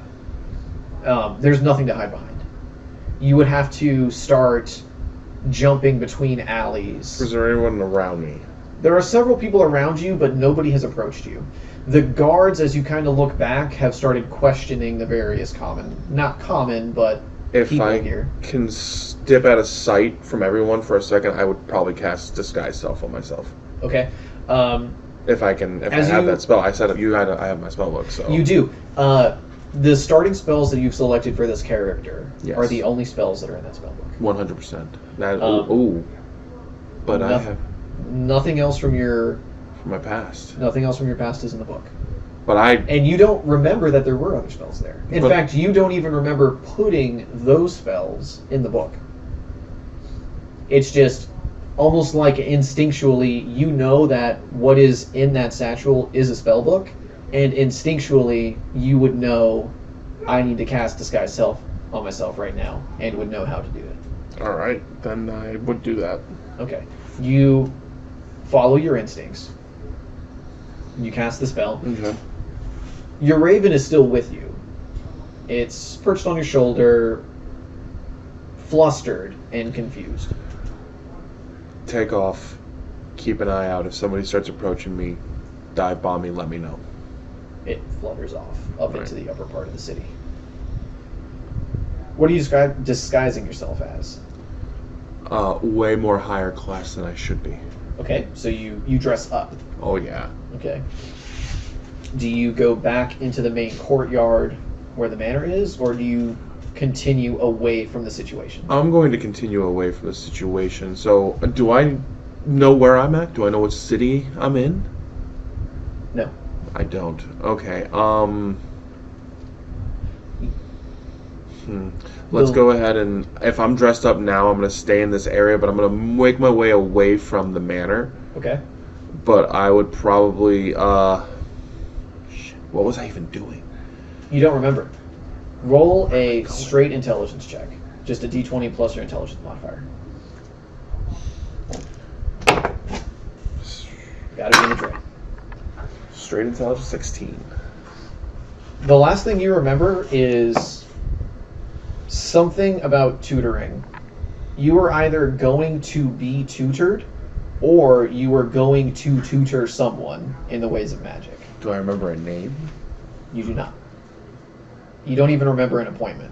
You just have a very vague sense of purpose.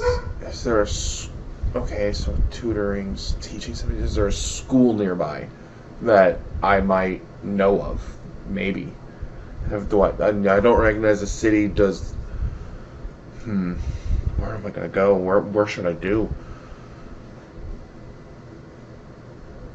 I'm going to go... It's about this time, as the confusion really takes hold, that you're approached by a high elf, who is dressed up for the setting, but of higher class. Okay. You understand what I'm saying? Middle class? Higher middle class. Gotcha. You look confused. Can I help you? I doubt you can. What does that mean?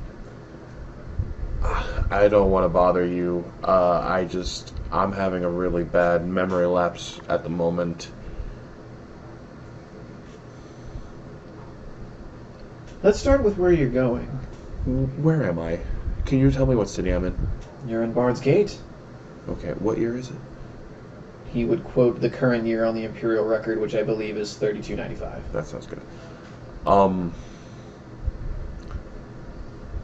right. Look, I don't know you. Melthus.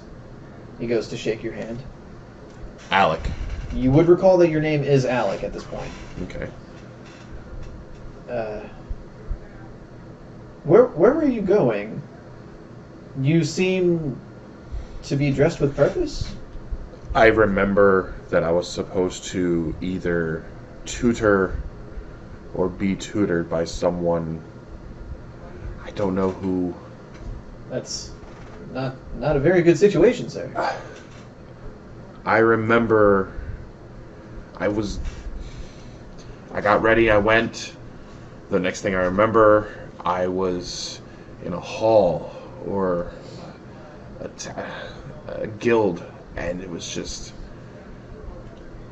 And I go through the dream and the experience. I leave out the evil part. Roll an intelligence check.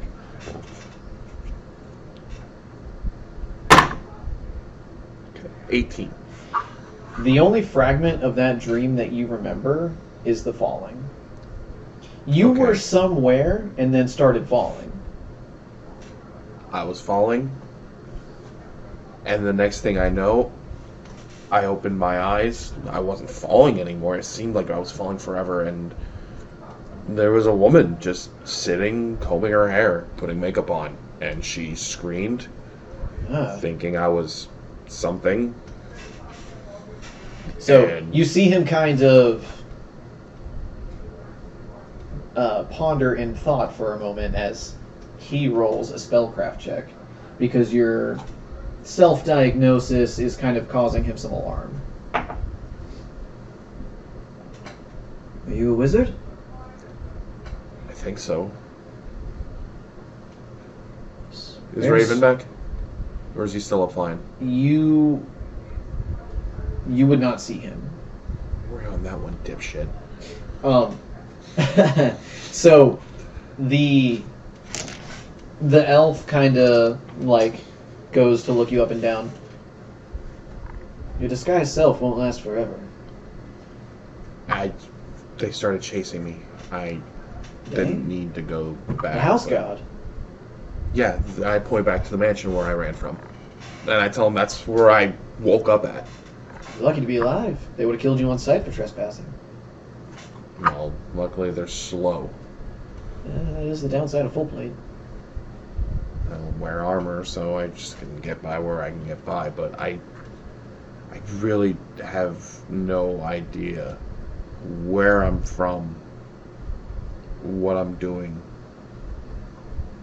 Well, let's start with this. From what I understand, you're effectively homeless at this point. How much money do you have on you? I'll check my purse, And because I honestly don't know. And then I'll look and I'll close my purse. how much gold do you have on your character sheet right now, after buying your starting equipment? 210, I think. 195. So you would have 195 gold. which you obviously wouldn't be able to count instantly. And I You wouldn't would tell have him, but I would get a good feel for it. I would be like, I have some money to get by. a few liars, which liars in your case you would know is a common name for a gold coin in the city because of the significance of bardic culture. Okay. Well, why don't you come with me? I might be able to offer you some assistance, but if I fail to, then my Okay, master so should be. is he like... I'm not getting any weird vibes or anything from him. Like, he's like not some guy trying to like take advantage of somebody who's a little fucked up right now. Roll a sense motive check. Don't be a dick. That's great. Nice. So total would be 23, I think. Yeah. So 23. with a 23, you would have a genuine idea that, yeah, he just actually wants to help you. You're not sure why, but as a human in this city, as a racial standard, humans have a decent or good standing with the elves of the city, though it is predominantly elves and half-elves.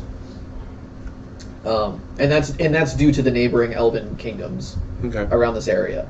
And part of the reason why The valley here, south of Stonehearts, I believe is also nicknamed the Lyre Valley. And it's this booming epicenter of culture and science, very Renaissance feel right now. And a lot of that becomes from the, not trade, but discussion of new ideas being brought into the area. So yeah, he just kind of genuinely wants to help you and make sure you're okay. You can tell that you two may be in a similar situation. He was able to identify a spell on you, so he is some kind of spellcaster, and you may have a second degree of unity in that. So like, not only are you of a race that is friendly with the city, but you are also a spellcaster of sorts, and so he has connected with you on a professional level. Okay. I'll take his help. I'll accept. I'll follow. Alright, well, I'm destined for the Inn of Six Candles. It is a good distance from the city here, but we will make our way there slowly to avoid suspicion. My master should be able to help you with your predicament. And if not, then he is currently trying to find help. You may be able to get a job as a apprentice under him as well. Good. Excellent. Alright, so we'll pick up there in session 1. Alrighty. Where you and the rest of the group have made your way to the Inn of Six Candles to find employment with the Archmage Caden. Alrighty, buddy. Cool. Who's next?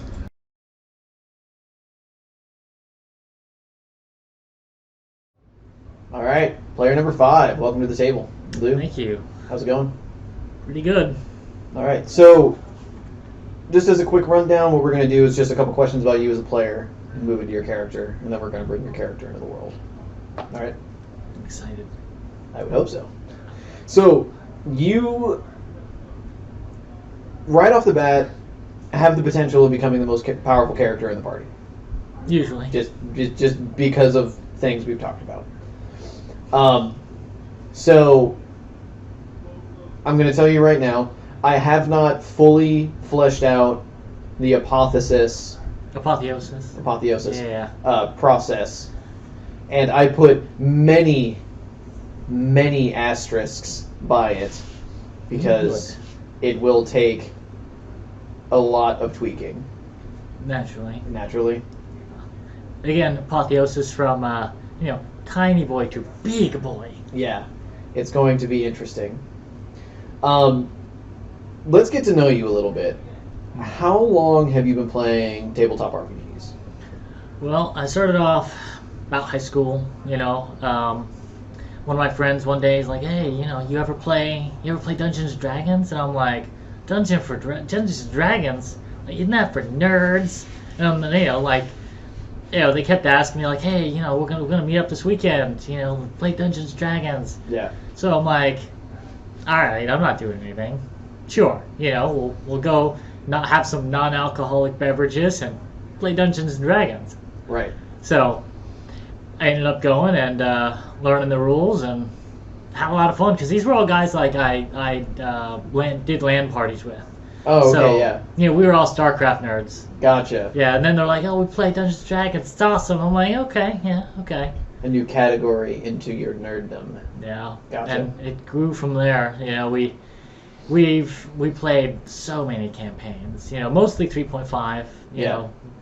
Proper, one of the best editions. Yeah. But Pathfinder is very similar. it is. It's It's like like an evolved 3.5. 3.5, which is why I love it so much. Yeah. They've fixed and tweaked some of the old problems that 3.5 had, even though it breaks my heart to admit it. Yeah. That it had some problems. A few. There's always room for improvement. All right, excellent. So, what are your expectations for this character specifically? To slay my way across the land, Okay. genocide a couple Bur- dens, Burninating. burninating, yes, Right. burninate a couple, segments of the species, hopefully, Okay. and see some interesting treasures along the way, because it's in my nature to collect things. This is very true. And then, what are your expectations for the campaign as a whole? To burn an 8 across the land. All right, there you go. So one more thing that I want to talk about a little bit is the Sword of Air has a lot of leeway for the Dungeon Master to spread breadcrumbs throughout the world. And it's those breadcrumbs that fall on the main story path. But the weird thing about this adventure is they're not always going to be linear. But I have taken your character and kind of spliced them in to some other characters you may meet that are part of the story because of your unique situation. So when those opportunities come up, I'll let you know, hey, you would have known or do know these people, and I'll give you some more free information about how you can like better. A knowledge local sort of thing. Exactly, but I wouldn't have you roll it. Like, I would just be like, these are just things you would innately know. And that's mostly going to reflect your scaly brethren. All right. As it should. As it should. So you're playing a sorcerer. I am. And you're a kobold. Kobold. Kobold! I'm not just a kobold. I am kobold. There you go. Kobold. But we intend to move your character from kobold to full dragon. And that's what we've discussed. And that's what I've heavily asterisked as okay. There are rules for having creatures in the party. There are rules for having players play a creature in the group. And so divine being. Yeah. Of the scaly world. Yes. The thing that I'm going to let you know is how we convert your sorcerer levels to just dragon hit die effectively may require some tweaking, because if all goes according to plan, this isn't going to be happening soon. So you'll have several levels under your belt, and then at the time of apotheosis, you will take a very drastic hit to your ability to cast magic versus your ability to then be a dragon for a couple of reasons. Namely, dragons as they scale, no pun intended, they tend to favor more of their maneuverability, their breath weapons, and their natural defenses. And their innate spellcasting ability is more of a bonus and not a primary attribute, in my opinion. That's kind of noted. Opinion. Well, it's kind of noted where I think like adult dragons and mature adult dragons are only up to maybe sorcerer level 9th. Yeah, so they can 5th level spells at max. Spell, which compared to a 22 hit die sorcerer is nothing. Because at 22 hit die, you've moved into epic level casting, right? You've moved into prestige classes on top of all your spells. You're throwing out 9th level spells like it's nobody's business. So that's the main thing that I want to keep in calibration for purposes of balance. Because obviously, you're going to take a dynamic shift from dropping 9th level spells to being a big dragon. And you and I have also discussed the trade-off of that is magic burninator. Yeah. But more importantly, your ability to dungeon crawl. The Sword of Air is very heavily influenced by the key dungeons that are in the campaign. If you can't participate in the party and go in and you're going to be severely nerfed in that attribute. So we may come up with a way where you, similar to Steve's background, where we've created a separate spell for you. We may do something where you gain access to like the shape change spell or things like that, or you have the option to go back to that level of magnitude of sorcerer, but when you're in your true dragon form, you drop down to only being able to cast 5th level spells, something like that. And that's the stuff that I kind of wanted to declare now, so that Good idea. when we get to that point, there isn't a back and forth on the power level of the character for the purposes of keeping everyone effective, right? Because it's bad dungeon mastering to let one person take the reins for the whole show. And although it's a really cool story and it's going to be an amazing character, I don't want it to overshadow what everybody else is doing. No, it's a party system. Exactly, it's a team effort. So there is no I in team, except that there is an I in I'm Cobalt. yes, excellent. So let's bring you into the world. Your character had started out as a dragon, and so you're coming into the world actually a few years before the rest of the players are coming into the world. So, what is your true dragon name? That was Goss and Fear. No. I didn't write it down because I didn't figure I'd actually need it so soon. Well, I believe it was Goss. No, Gas. my kobold name, which I was going to take in shame of being, lessened into a kobold, was Gauss. But my true name, of the dragon, was going to be like Gauss Chaldir. Okay. Some larger draconic name. That more epic feel to it. Excellent. Well, I can work with that. We can do this. So, you awake one morning, and you're in your den. Your mate is there. Your clutch is there. As a dragon, you would know, having a clutch makes you and your mate very vulnerable.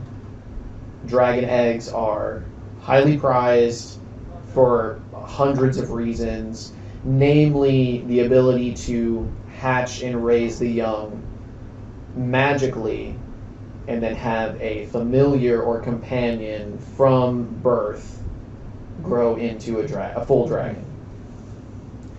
Because of this, even good characters come to you offering things like to be geased or quested to earn one of your clutch as a reward. And you turn them away because it is not in the dragon kind to relinquish them in such a manner. You would ally yourself with the forces of good because you are a bronze dragon. I am. But you would not subjugate your children to that. Nope. Free will. Free will. Certainly wouldn't sell them. One, that'd be awful. Yeah. Two, to lesser, non-scaly entities. Exactly. So, in your draconic horde, you have a following of kobolds who traditionally are evil, but in lack of a more superior entity, have come to worship you. You would know that they have not necessarily gone through the whole process of atonement and changing alignment to become good kobolds. You just know that they're here because there isn't anybody evil to kobold underneath. I like the use of the verb there, kobold. Yeah.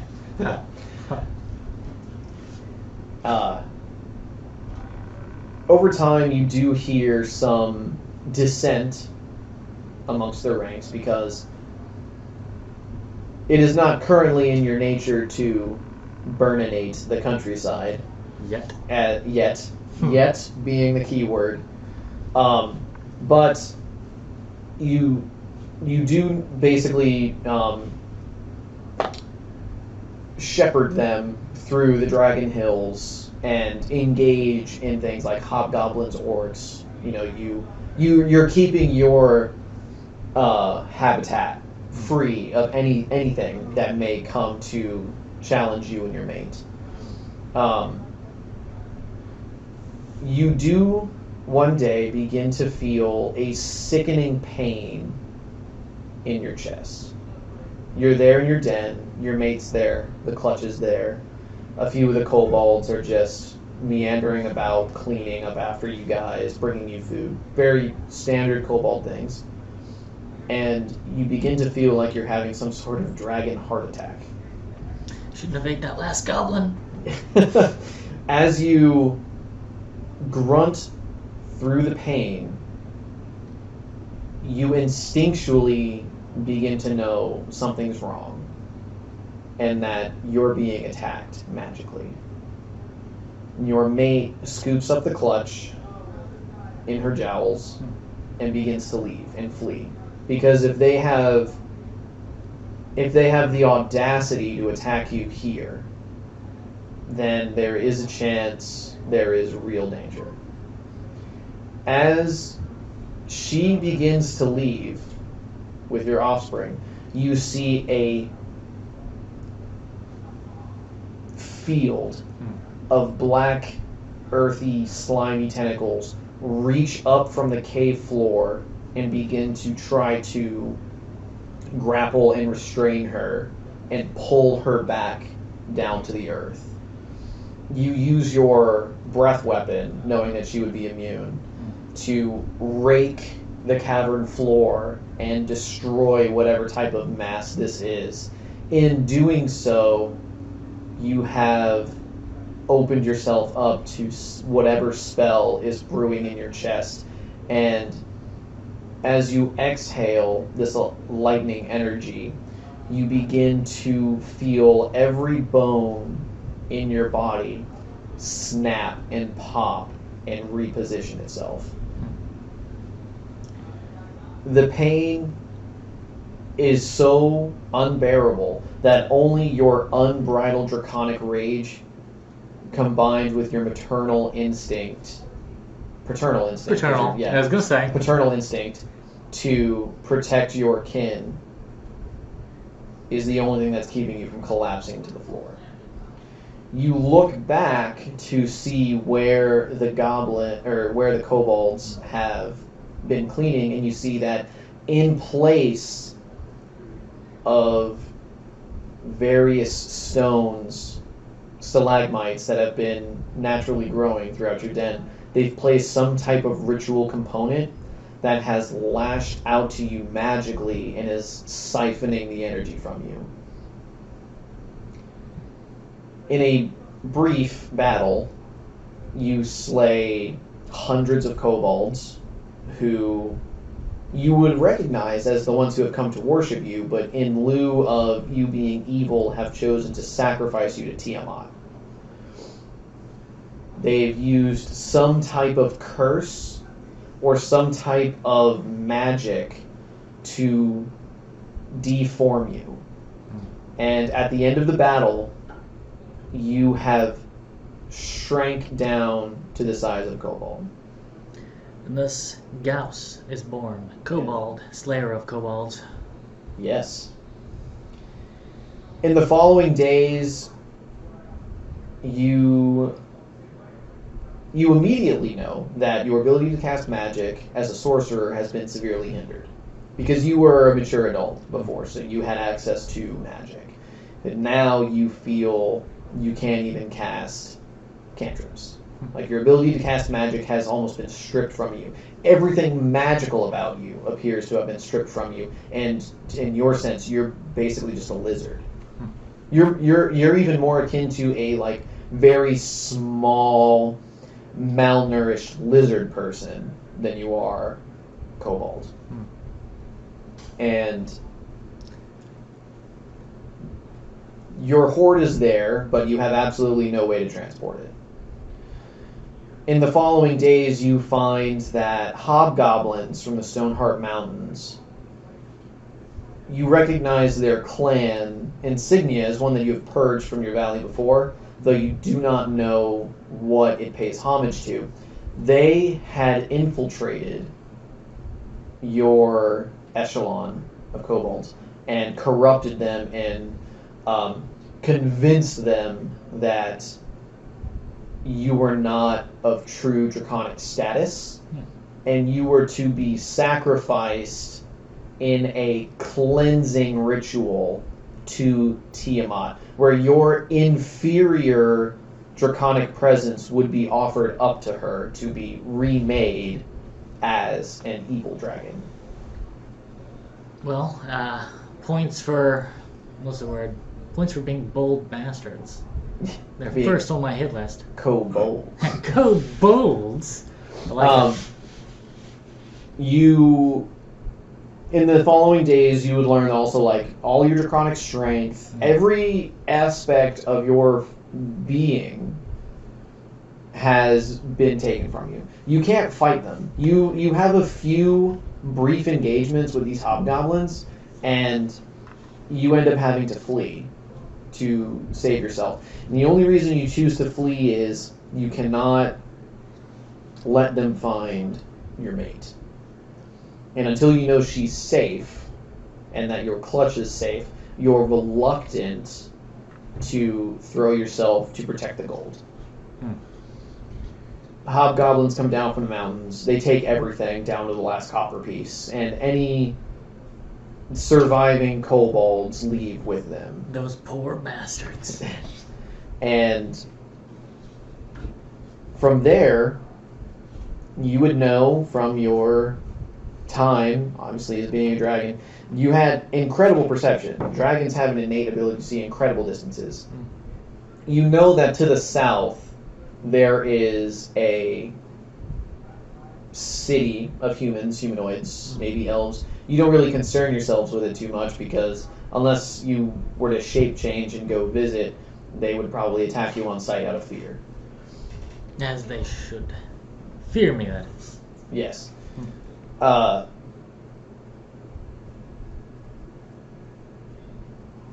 here in the wilderness alone, that would probably be the safest place to go for a few reasons. What little money you were able to carry with you could be used to purchase spellcasting services in an event to try to locate your mate. From there, you would quest and journey to reunite with her. Also, you would know that since the city is predominantly elven, humanoid, half-elven, they would naturally abhor any hobgoblins coming into the city. Hobgoblins and elves have a natural hatred of one another. And should this warband from the Stonehearts try to follow you south, you could rely on the natural protection of this almost like ally by proximity. They would not dare venture into the city proper to find you.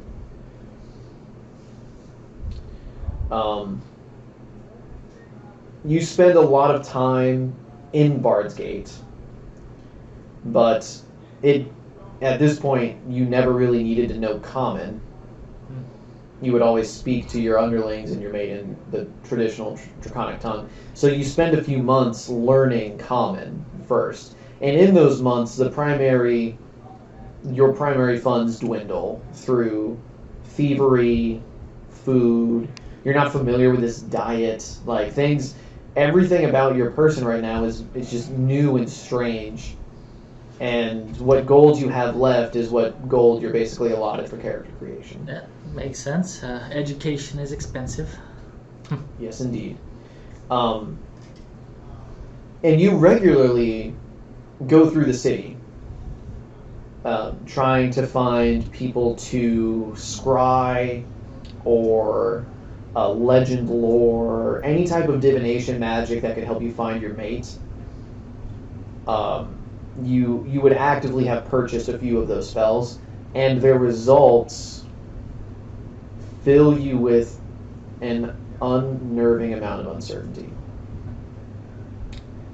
You would know, because of your instinctual ability and connection with magic, that those spells failed not because your mate no longer exists, but because something is intervening in the process. The spellcasters you hire and yourself, spending a little bit of time to deliberate on the fact, would know that it is beyond mortal magic to know why or by who, but you do know that effectively something is preventing you from finding her magically. Does that make sense? It does. Okay. It's about this time that you start looking for more powerful magic, and this is where we'll really bring you into the game. You're approached by a few individuals. One looks to be an elven wizard. One looks to be like a humanoid monk or a cleric, maybe. And one who looks to be like maybe a member of the guard. Just like a human going about. Kind of well armed, which is a little unusual for the city. You would know that weapons are kind of frowned upon in here. The guard points you out as the kobold that's in the city. And the two with him kind of like look back at each other and then look over to you. And the one that looks to be a wizard's apprentice in Draconic would reach out to you and introduce himself as Melthus. He kind of, in the traditional Draconic introduction, would do a bow rather than extend a hand. Do you reciprocate? He speaks the true language, the superior language, so naturally he has forsaken his own elven tongue, which is only right and proper to do, so I reciprocate properly. Okay. And his name was Merith? Melthus. Melthus. Yes. He looks to be like a high elf. He's dressed well. Like upper middle class. He has several like satchels and components that are about him, which you would recognize. That probably means he's a wizard rather than a sorcerer. And his acquaintance, the one that looks to be more like a monk or maybe a cleric, kind of takes a step back to let the two of you converse. Greetings, Melthus Smoothskin. Why do you seek I? Come out. He looks you up and down to kind of size you out. He goes, "It is very, very strange that a kobold would be willing to come here to the city. Are you searching for aid of some kind? We've heard rumor of you throughout the various temples and wizards' guilds." As you should. All should know the legend of Kobold. Gauss, killer of kobolds. Come out. Well, is there something you're seeking specifically that we may be able to help you with? Yes, there is. I have many needs. One, some small smoothskin may be able to help me with. I, Kobold, Gauss, must slay the hobgoblins to the north of the city. They're no friend of your kin, are they not, Kobold? So you would see him kind of like perk up, and Diplomacy. yeah, if you want to roll it, you can throw a diplomacy check. No, I'm just saying that is diplomacy. Oh, that is diplomacy. Yes, we have business to the north of here, beyond the Dragon Hills, in the Stoneheart Mountains. Are you familiar with the area? I am familiar with the Dragon Hills. I've lived there for many, many years. Interesting. Well, we can offer you aid in return for aid as well. We believe that someone of your speciality may be needed in our future expeditions. Are you interested in coming with us to the Inn of Six Candles? We'll be meeting there in a few days. We're here in the city procuring supplies, but one of your magical abilities would be most welcome in our endeavors. Have I regained my ability to cast cantrips yet? Yeah, so at this point you would effectively be a level 2 sorcerer. Okay, So check. but you would also know that is not because of this curse, whatever this is, wearing off, as much as you growing beyond it, right? So it's not your old sorcerer levels coming back, it's you relearning the magic. Yes, going from Gauss Chaldier down to Gauss, and then Gauss going up to a B Gauss. Yeah, exactly. Yeah. Yeah. Roll a sense motive check. Yeah, alright. Classic sense motive. Yeah, that's a 7. Naturally. So they seem on the up and up. I mean, they're not actively threatening you. They've tried to do a traditional parlay, which to your draconic heritage would mean they have some degree of honor, at least the one who has engaged you in a conversation. The monk, cleric, other guy, you can't really stay for. Well, I'll trust him until he Gives you a proves reason himself not trustworthy. Yeah. I'm apparently a very trusting kobold. So, Melthus, continues and goes, "We have a room at the inn that you're welcome to join us at. We'll be here for a few days, but you're welcome to have our master examine you. You seem to be afflicted somehow, and the rumors associated with you in the city are quite peculiar." Sharp eyes, Gerard. Yes, I will see this master of yours. Alright. So we'll pick up there in session 1. Sounds good. Where you have already been at the inn, and you would have had a few days to interact with Caden before the rest of the party gets there to, I guess, go into contract with him. So I'm going to give you a little bit more information at session 1 to give you some background about Caden and his apprentices that he's brought with him here. And I'll stay a while and listen. Yeah, exactly. Nice. All right. I like it. On to the next player.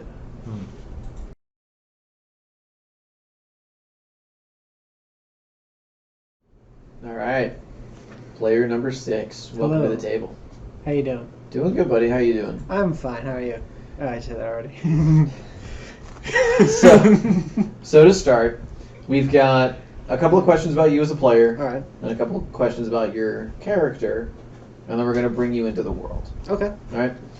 So, how long have you been playing tabletop RPGs? Since middle school, I had a couple of really good friends of mine bring me into it. Yeah. We our first books we kind of stole from our teacher. Well, what editions or systems have you played? I've played 3.5, 5e, Apocalypse World, Call of Cthulhu, and something called Low Fantasy. Okay, gotcha. Interesting. So, your character has the most potential to grow economically. Mm-hmm. We've talked about this a little bit off camera. I will also let you know that for Frog God Games, they have an active World Anvil, which is devs updating and working on the timeline of the setting. Yeah. And so if we make it prominent, if the campaign's successful, we could actively have the results of your backstory become canon That would be really in the cool. world. And I think that would be really amazing. Yeah. Well, we better make and it we great can then. we can go into that a little more on a later date. And I'll actually, since we're on Discord for the Yeah. group, I'll send you a link to the Frog Gods Discord channel, and then they would probably be they would definitely be better suited to answer any questions about the World Anvil. Okay. And then you can start talking with them, once the campaign gets rolling a little bit. But aside from all that, what are your expectations for this character? So Grendir's main mission is kind of what you want to hear? Sure. He is coming from like a lost, shattered clan. Okay. And We went with Clan Koth. Clan Koth, yeah. Right? And that's out of the setting book. Stoneheart Mountains. Okay. He has grown up not so good. Okay. A lot of times his clan has kind of been shattered to a point where having a mountain, like even a small hold, can't hold anymore. Right. Nothing is fallible for them. They Right. just... Nobody's left to take up arms to defend it. Exactly. They're Right. just to the last man.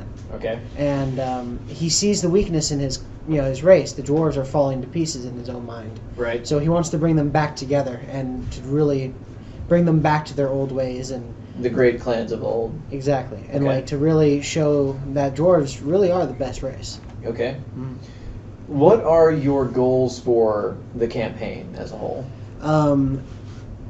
Grendir, which his name is Grendir Stonecleaver. Okay. His goal is to make allies, make friends, discover the law and nature of the world. He wants to be able to travel from one corner of the world to the other and know that he's safe going from one to the other. Okay. So, Dwarven society in this setting is that stereotypical recluse, distrusting, friends at a distance. So, going forward, just keep in mind that you as a dwarf, traveling throughout the world, looking to make companions, looking to make allies, more importantly, looking to make military allies, if you go to retake your clan homeland. Mm-hmm. A lot of mountain dwarves will look down on that, especially if you are associating with non-dwarves. Yeah. The relationship between hill dwarves and mountain dwarves is not very good. I'll just be blunt with you.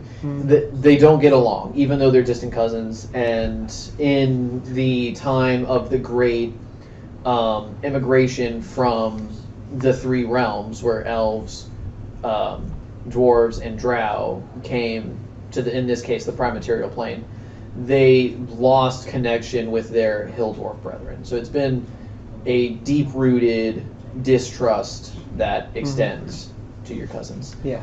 Knowing that, I'm also going to tell you that non-dwarf allies are going to look to your character for economic reasons. If you can successfully bridge the gap between that distrust,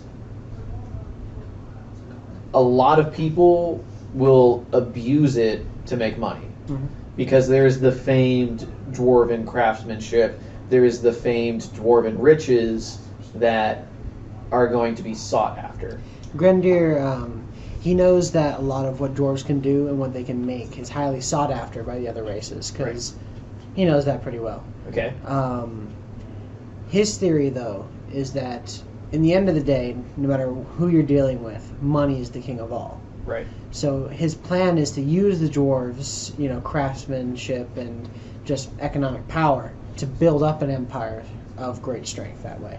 Okay. Because he knows that as long as you hold the gold in your hand, no one can really say anything to you. Okay.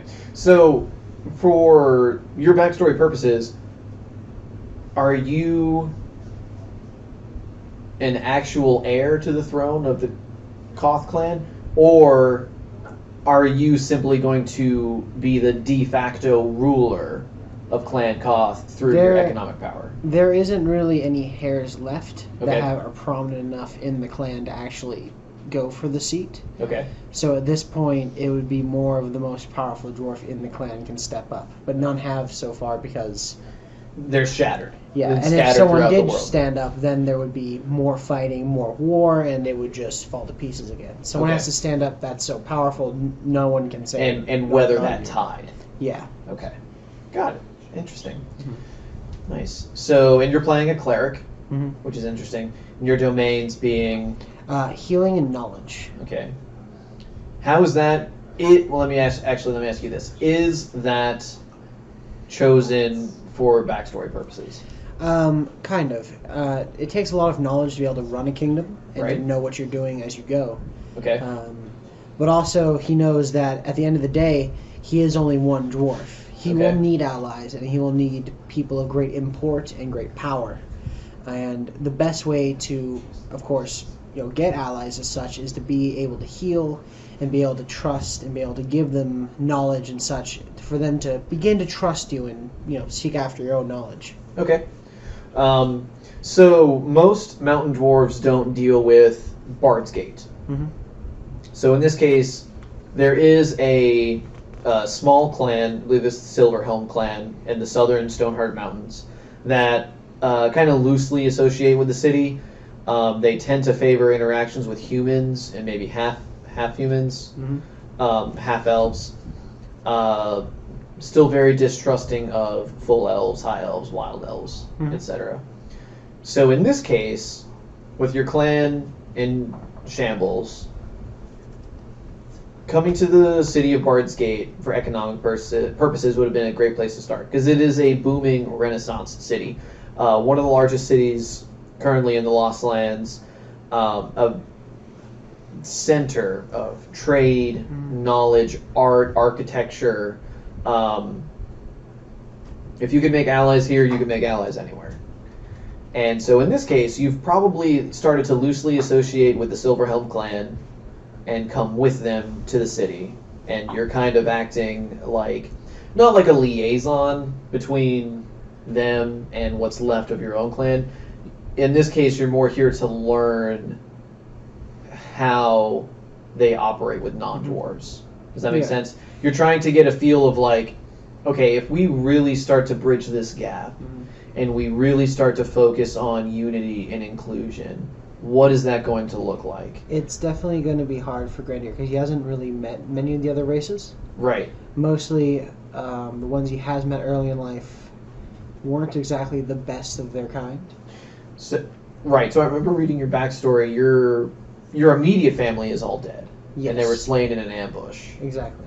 And that is what kind of pushed you to the cloth. Exactly. Because he wanted to... at first, he kind of felt like there was nothing he could do.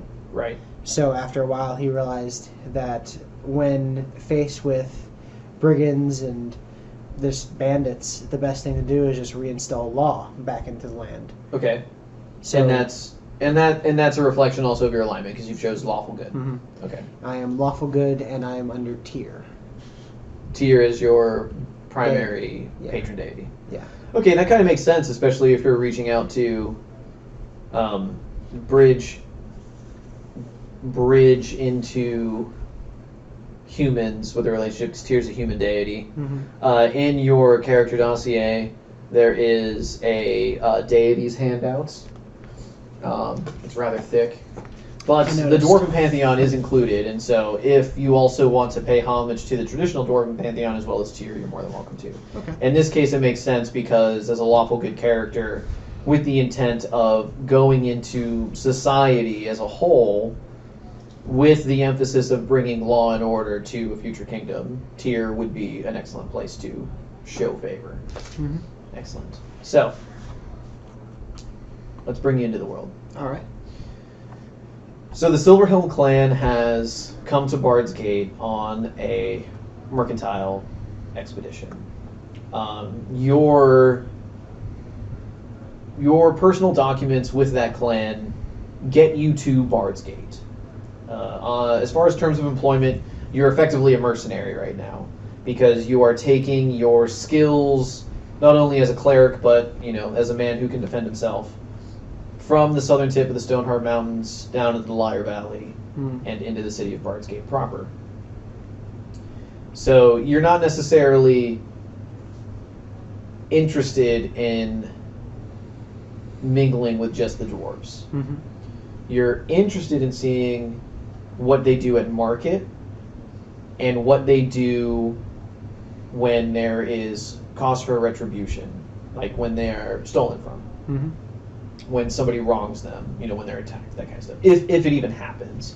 So as you come to the city, you probably spend a week, 2 weeks shadowing some patrons in the market of the Silverhelm clan, and picking up on their mannerisms, kind of picking up on the way that they talk.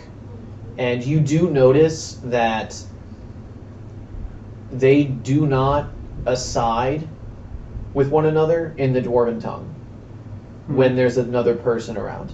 You would effectively know that they're here to make money, and they're not going to do anything that could come across as rude or sly. Exactly. And so if they needed to have an aside with somebody, it would be in common.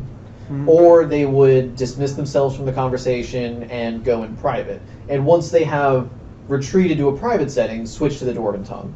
And that's more or less to protect trade secrets, and maybe like the route they took to get into the city, because they don't want bandits waiting to ambush them on the road, or it could include like the amount of money they made that day, and that's not something that they want the rest of the people in the market being privy to.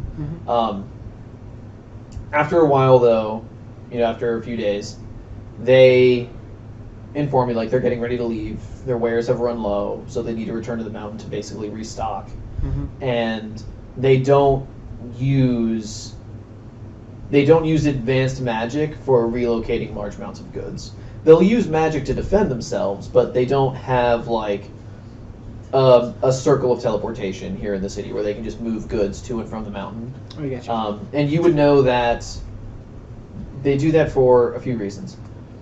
Just because the magic exists doesn't mean it's legal, and that could potentially create a hazard in their hometown because it's obviously two ways. Yeah. So somebody who they don't necessarily want knowing where they live could use the circle to go back. In this case, they choose to take the road, and a few days with some well-armed soldiers escorting them into the city. You don't necessarily have plans in the city, but you don't really intend to go back, from what I'm hearing.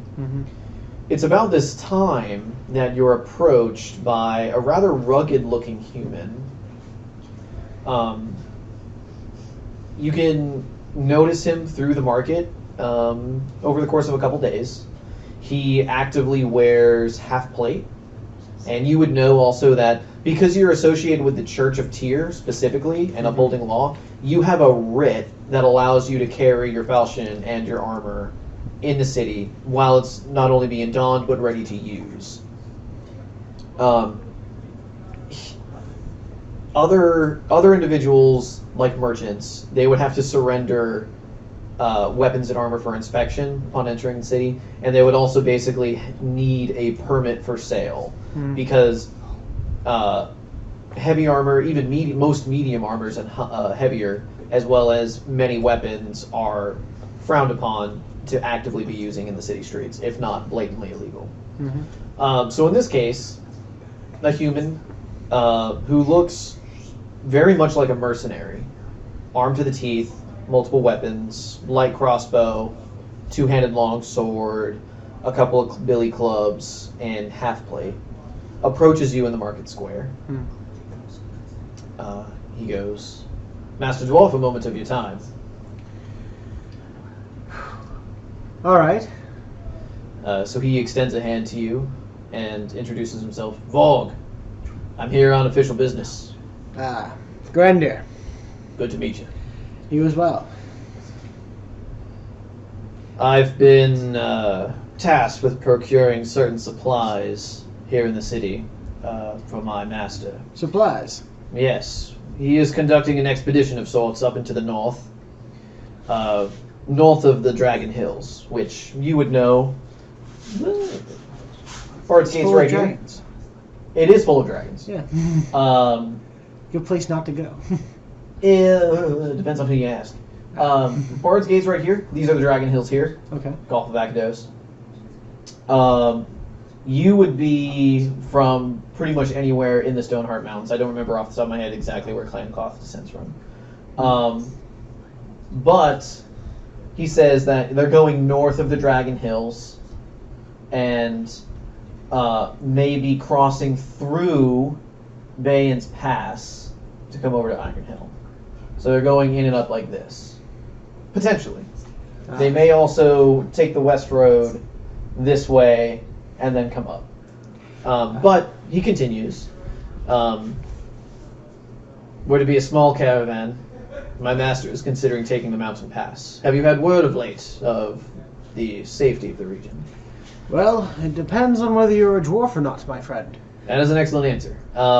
And you would know that the dwarves of the Stoneheart Mountains basically are bound by heritage and creed to protect the pass, because it's really the only way through the mountains other than the Stoneheart Valley. It's not really used by merchants because it's safer to keep like large wagons and things like that with a low center of gravity low and not on the mountainside. Yeah. But it is often used by explorers, mountaineers, hunters, people who have business on a mountain, miners, excavators, anybody who would have business in like hunting goblins and orcs. The pass itself, although not fully maintained, is patrolled by various dwarf groups. So that's all information your character would know. I know it's your first time in this setting, so I'm trying to give you... Of course, I would love to hear everything. Yeah, I'm trying to give you information so that you can... You can engage in conversation. I am supposed to be knowledgeable, so the more knowledge you give me is better. Exactly. Yeah. So, Vorg, he kind of talks a little bit about potential expedition movements. A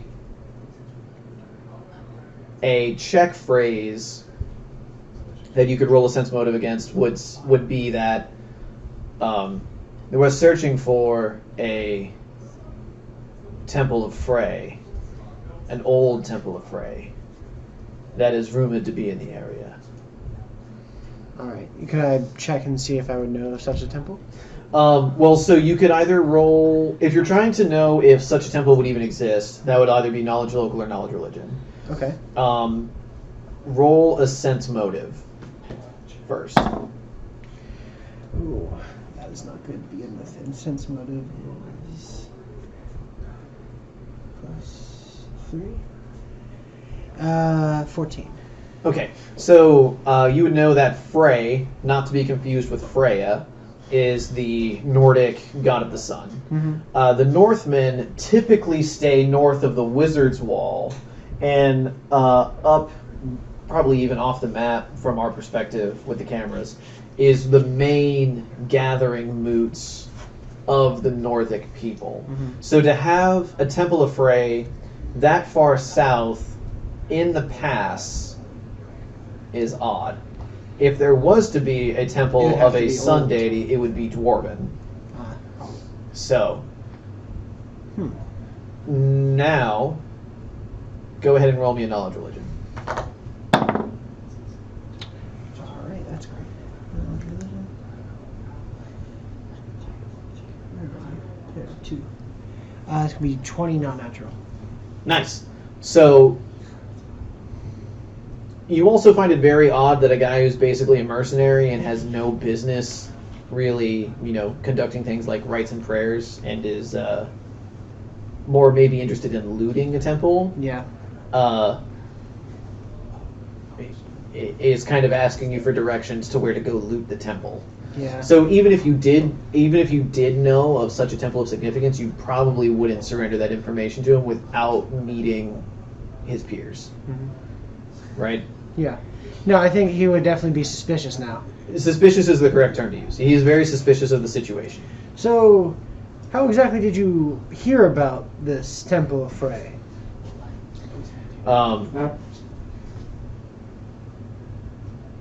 the years, my master has put together several expeditions. He is a man of historical research. Spends most of his time... Historical research.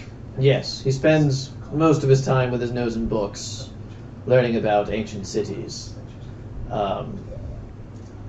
I've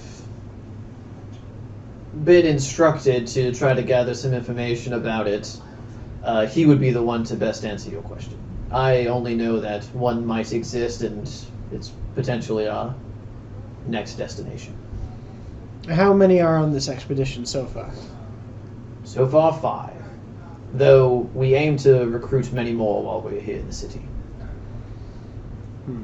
Well, if you want to take the mountain pass, it would be good to have a dwarf with you to alleviate certain tensions others may have.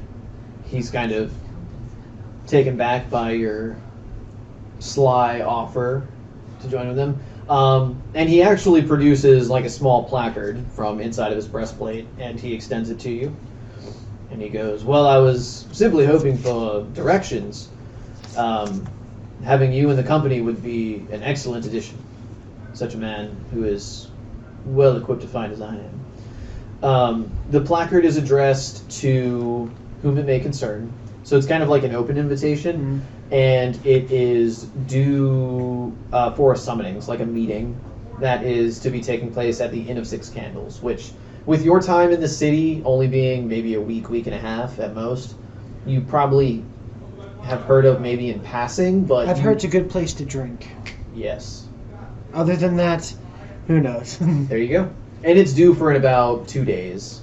And so basically he, mentions that he's going to continue going about the market and gathering some supplies, but if he bumps into you again, and you have some more questions, he'll be happy to try to answer what he can. But if you want to head over early, his master Caden has already taken up a room in the inn, and if you show him the card, he'll be more than happy to answer any inquiries you have. Grendir obviously would think this is a great opportunity. Yeah, because you'd be working with a very powerful ally. Especially. And they're not dwarven, which gives him his first step. That first little loophole that he's trying to fill. So he would definitely take the offer. Okay. First, though, he'd have to find out where Six Candles... Was it Six Candles? The Inn of Six Candles. The Inn of Six Candles. First, he would have to go find that. It's a very popular place. You ask around, you get told exactly where it is. All right, so I start making my way there. Okay. So we'll do a little bit... Go ahead. After picking up my possessions. Yeah, obviously. Exactly. So we'll do a little bit more, and then we'll probably pick up with you, with the rest of the party being there. So you're in an interesting situation where, because of the back and forth, you're showing up a few days early. Mm-hmm.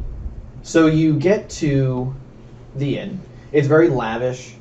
You can tell just by some common knowledge that you got by trying to get directions that it started out as just a basic spell component store shop, and over the years expanded into hospitality, and they mostly cater to wizards, sorcerers, spellcasters, even the spell clerics. Yeah, it's just not exclusively arcane, both divine and arcane spellcasters. Oh, so I would be a little bit at home here. I'd walk in and see. You would see things like they would have holy water and unholy water, evil spells, and evil characters you would know are tolerated in Bard's Gate more so because of money, not necessarily because they're appreciated. Yeah. And so they do sell very minor components for what would be considered evil spells. Yeah, but you're not gonna find human hearts sitting around. Yeah, exactly. There's no active necromancy going on. It's just so necromancy is banned. Yeah, it's banned in the city. Oh, okay. As far as you're concerned, it's banned. It's banned everywhere. It's evil magic. Unlawful. Exactly. Oh God. So you would see, there's a bartender, there's a barkeep. They're going around. They kind of have a shop that is, for the spell components, built into a bar area, and then upstairs would be living quarters for prolonged stay.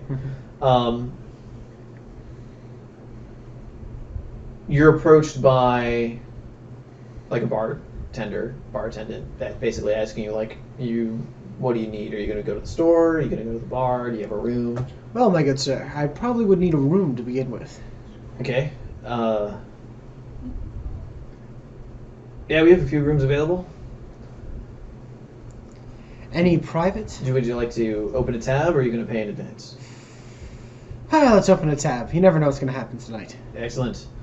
Well, there is a lady over there at the bar. She'll be able to set you up the tab and give you a key. Make sure your possessions are taken care of. Wonderful. Thank you, sir. He kind of brings the knuckle to his forehead and then moves to start clearing some tables. So you go to the bar maiden. She seems very busy. She's trying to basically man this whole operation behind the counter by herself. So she keeps the conversation short, but you're able to put down basically like a 5 gold deposit, which would cover you for a few days here in a standard room, and like a few dinners. And then she gives you a key and lets you know. She gives you directions to how to go upstairs and find your room. Do you mention the placard or the summoning at all? No, because I wouldn't want myself known to the wizard yet. Because Yeah. as far as I know, wizards are kind of crafty. Okay. And what I've heard about human wizards has not always been good.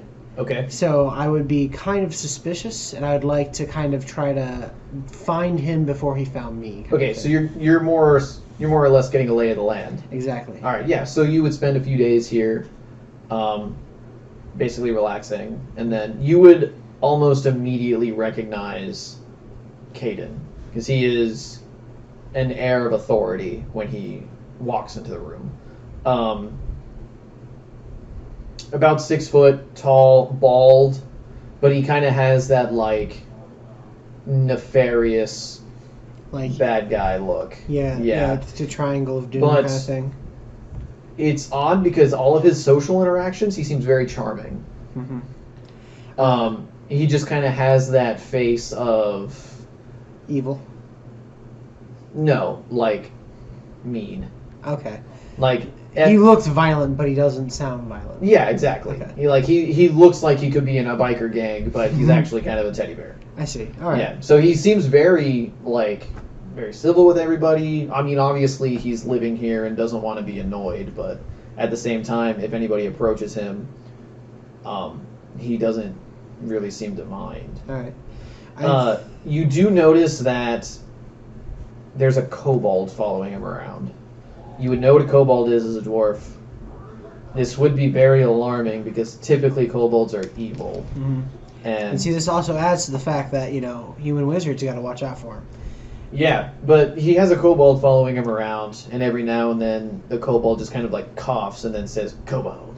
And then the wizard just kind of looks at him like, why are you so weird? And then goes back to what he's doing. Okay. Kobold. Yeah. At what point would you introduce yourself? Would you wait for the night of the meeting, or would you do it beforehand? Oh, definitely beforehand. Okay. Grendir would like, because a meeting's going to happen, and he knows more people are going to be there. Yeah. He'd rather be able to just kind of get the upper hand on this. Okay. And if, the first one's in negotiations, gets the first pick. Okay. When would you approach him then? Definitely the day before the meeting. The day before the meeting. Okay. So, that would probably be, I forget off the top of my head, like how many days in advance the meeting was that when Borg gave you the summons. But the day before the meeting, you double check, and you... My nice plaque. Yeah, on the placard. You approach Caden. You present him the placard. Just kind of instantly. He goes, yes, what can I do for you? Well, your man just told me you're heading through the mountain pass. It is one of the potential routes we may take, yes. It would be a good route to take, my good friend. The dwarves there maintain that road well. As long, of course, you have a dwarf in your company. Maintain and maintain well are two very different things. They scout the land. Scout, but do not clean. Well, it is better than traveling on a road unfettered by anything. He looks confused by your comment because it would be better to travel on a road and not be bothered. Well, probably. But well, it's better to be fettered by people who are actually not trying to kill you. Actively trying to kill you. okay. So, you guys go back and forth for a minute, trying to talk. You don't outwit him. No. But he kind of I'm not very intelligent, but I do have a good amount of wisdom behind me. Yeah. You mean well. Yeah. So he explains that there will be a contract of employment. Mhm. It is going to involve a quest spell. And as a spellcaster and as a cleric, you would know what the quest spell is. Basically, it is a magical binding to basically force you to do something. You can willingly accept it. Like, you can willingly be quested. And usually that's when a cleric or a paladin messes up and loses their spellcasting ability, and then they have to do something to prove their loyalty to the deity again. Yeah. That's the most common purpose. So I've heard of it. You've heard maybe of it. even seen once or twice. Yeah. Okay. But he also explains that the Church of Tears involved, which you would know. So it's legal. He's going to have documentation saying that like it's a legal employment. He's not asking you to do anything that's actively illegal. He does also say that the Church of Mithras is involved, and as a cleric, you would know Mithras is the god of like commerce and coin. He's the deity that Mithril's named after, and he in this setting, usually they act as like arbitration and lawyers for commerce disputes. Okay. They like Knights of Coin are very frequently members of the Church of Mithras in this setting. In that case, he explains there's going to be like some amount deposited to the Church of Mithras as your sign-on bonus, and so basically like the church looks over the money, makes sure it's legitimate, and he's not like painted up lead coins or anything. Yeah. So it's a legitimate deposit, and then once you agree to the quest and the contract, he gives you a bank statement, a bank note to go and withdraw the money, and then it's yours sign-on bonus to do with what you want until the day they depart. I get you.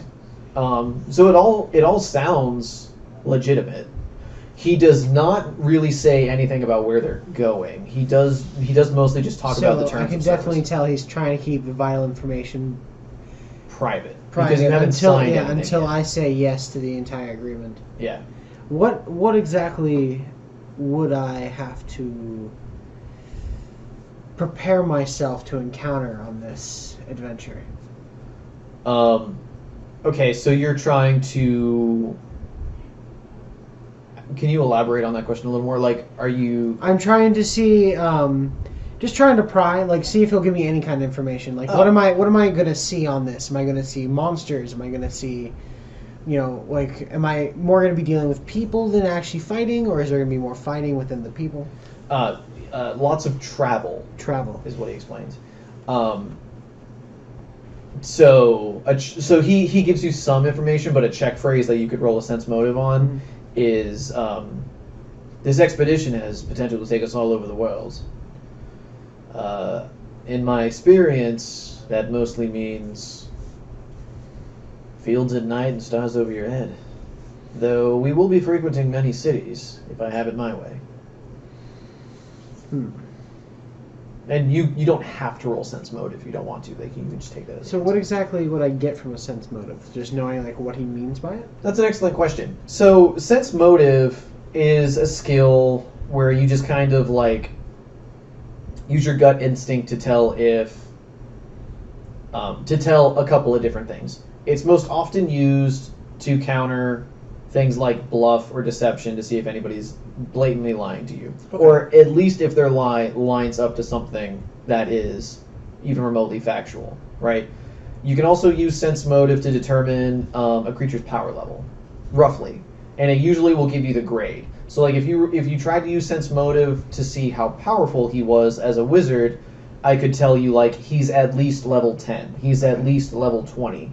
Right? He's at least level 30. And it's usually in increments of 10. And so in that case, what I would do is, like, let's say he's at least level 10. He could be 19. Yeah. He could be 11. You don't know. But he's in that tier. He's in that range, right? Okay. He's not 20, but he's at least level 10. Okay. You can also use it to, in this case, like, determine if somebody's lying to you if they haven't innately rolled a bluff. So what I do is, the person who is using the sense motive declares and rolls first. Mm-hmm. If the person you're rolling against is actively bluffing, I will roll the dice. Regardless. They could be telling me the truth. I'm still going to roll the dice to give you the illusion of I could be bluffing, I could be not, right? And that's my tool as the dungeon master. Yeah. So when I say I'm giving you a check phrase, basically what I'm doing is I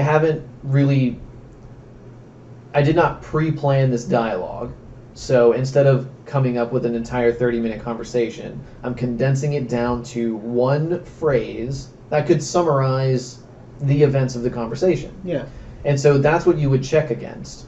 You do get the result of the check for the whole conversation. It's just if the terminology I used in the check phrase gives you suspicion, you can roll sense motive.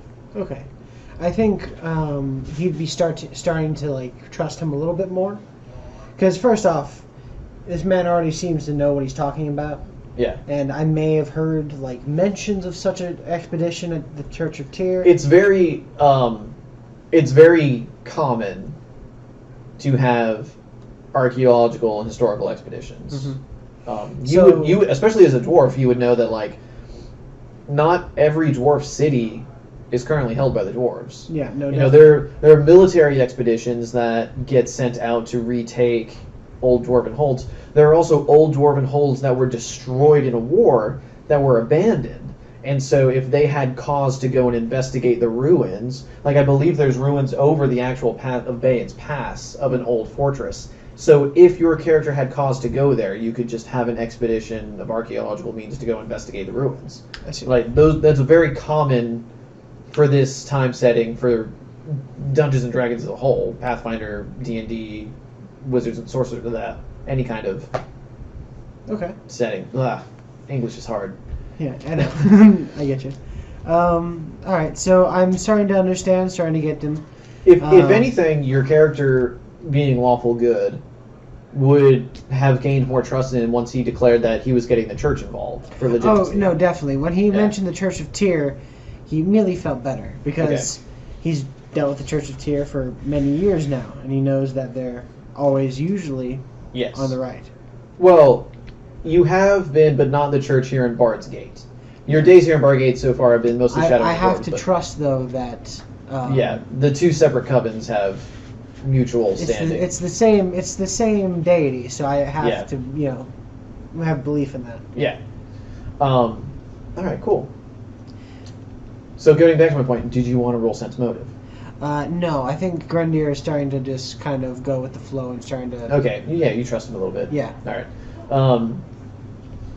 So, since it's the day before, he would ask that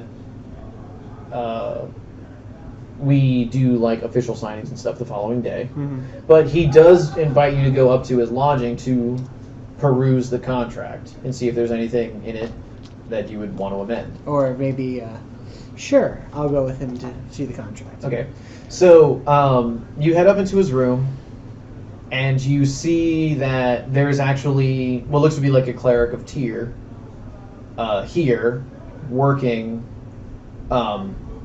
with a cleric of Mithras, who is the commerce deity on the contract. Yeah. The cleric of Mithras definitely looks more wealthy. Mm. Like, his robes are cleaner, better, higher grade.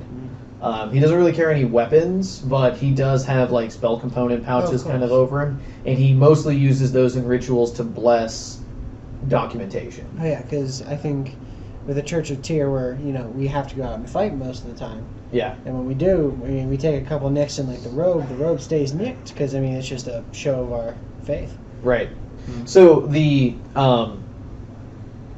cleric of Tyr is definitely armed, and you can tell that he's probably been traveling with Caden for a while. He introduces himself as Reverend Mallory. Mm-hmm. He goes to shake your hand. Well, nice to meet you, fellow brother of the faith. Nice to meet you as well. I see you've already met Caden, so that must be why you're here. Would you like to help us peruse this contract? We're combing through it a final time to make sure everything is correct. Of course, the fine print is always something you need to look at. He kind of chuckles a little bit. The cleric of Mithras is busy reading. He doesn't. He nods to give you notice of your attention, to give attention to your notice, but he doesn't actively go to shake your hand or anything. You have a little bit of a back and forth with Mallory. Mm-hmm. He seems like a good guy. He explains that in earlier days in the city, he's been actively recruiting, so he's not surprised that Vorg invited you, or that you and Vorg had met, and then you had been invited. I have to be honest, friend. I had a belief that he was a brigand at first, the way he was outfitted. Oh, so he kind of laughs. He's not one I would want to cross swords with. He saved my life many times on the road. Well, though he does not always heed my advice when it comes to the dealing with our attackers. I see. Well, I hope we have no... we don't come to the misfortune of having an argument then. Excellent. So you guys go back and forth a little bit. You talk. They have some bread and there's common table food brought up for you guys to enjoy. The contract is legitimate as you're going through it. Did you take profession barrister? I think it's barrister. I don't believe I actually put a profession down yet. Do you have... you get that as a class skill, though, right? Yes, it's already there. If you want, since we're still at session 0, if you want to fill that in, this may come in handy, especially for your backstory later when you try to, via documentation, legitimize your faction. It's a barrister is basically a lawyer. Okay. So in this case, or it's esquire kind of thing. It's a term for a person. So I would be able to make contracts then? You yes, you would be able to make contracts. You would know the proper wording and everything to use. The amount of detail you have to go into to make sure everything can be followed. But more importantly, you would be able to read ones that, in this case, have been written and see if there is anything that is, as you said, hidden in the fine print. I'm going to search the document for any kind of things that I could see to be loopholes. Okay. Or kind of things that don't seem to be perfectly straight. Okay. Go ahead and roll that profession then. Alright. Purple dice, don't fail me now. You failed me. 11. Okay, so you notice a couple things right off the bat. Yeah. Normally, for a contract like this, there is mention of a salary, so yearly payment. There is none. He's basically just paying you a sign-on bonus. Okay. And then you're expected to work with him. The flip side to that is he has absolutely no interest in anything that you find monetarily. He is only interested in the results of the archaeological expedition. So you do notice that in the contract, though, Bayan's Pass is nowhere mentioned.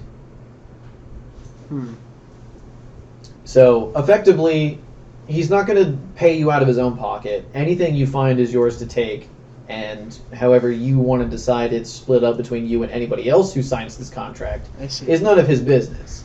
The payment agreement is basically just him saying, you get your sign-on bonus, and then from there you're up to feed yourself. The sign-on bonus does cover room and board for about 2 years from what you would go, but it is not a luxurious lifestyle. It is the bare minimum you would need to survive. I see. That's slightly odd. Band's Pass isn't even mentioned. Does it have any mention of where exactly we're going? Roll knowledge local. Do you have it? Knowledge local? I think actually when we corrected your character sheet, I took it off. Yeah, you took it off, but still has a slight bonus. Okay, and since you don't have any ranks in it, instead roll history, because I believe you have that one. And that would be a little more appropriate.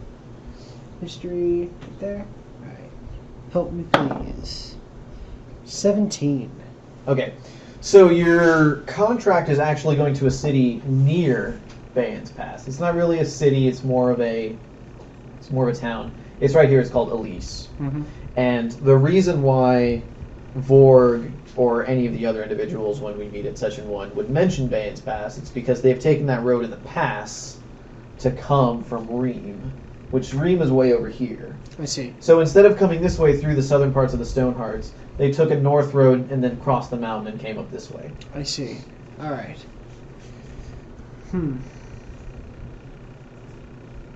That's interesting. That is, you do notice that, like, there are some other pages to the document, and the document's also not finished. So by the time tomorrow, whatever else they add, I don't know. You wouldn't know about yet. I see. But I do my best to remember everything on the document. Okay. Especially now that I have that profession and I'm a cleric, I should be able to memorize what I read. Or after a few readings, yeah, you're not gonna. You don't have an identical memory. No, not yet. But I can usually just keep a good amount of the information. Okay. What languages do you speak, by the way? Dwarvish and Common. Right? Okay, so we upped your intelligence, right? So you're going to get 2 additional languages because you have a +2 modifier now, correct? Yes. So Elvish would be one of them. Yeah, you would probably want to take humanoid languages. Something else, pro tip, since this setting has additional languages beyond the standard racial. Correct. My recommendation would to take Hyboros. That was the language of the of the Hyperborean Empire. Mainly because they conquered so much of the world, and that language has basically been seeded through so much of the world. It would be beneficial to you to be able to communicate with pretty much the entire map. So it's kind of like a secondary Common. It is the root language of Common. Yeah. Right. So okay. So it's kind of like Latin English. It's like old English. Okay. It's like what Beowulf would have been written in. Oh. Okay. In my opinion, like the Frog God may officially have a different opinion, but in my opinion, it's more closer to like old English. I get you. All right, and then so I got Dwarvish, Common, Hyborian, and then I'll just figure something out maybe after reading through the stuff. Okay, excellent.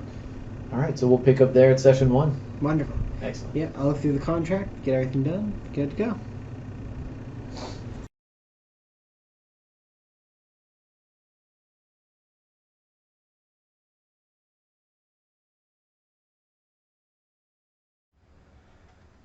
All right, ready? And 1. Oh, wait, no. I can cut this part out. Okay. And we're going to go from here.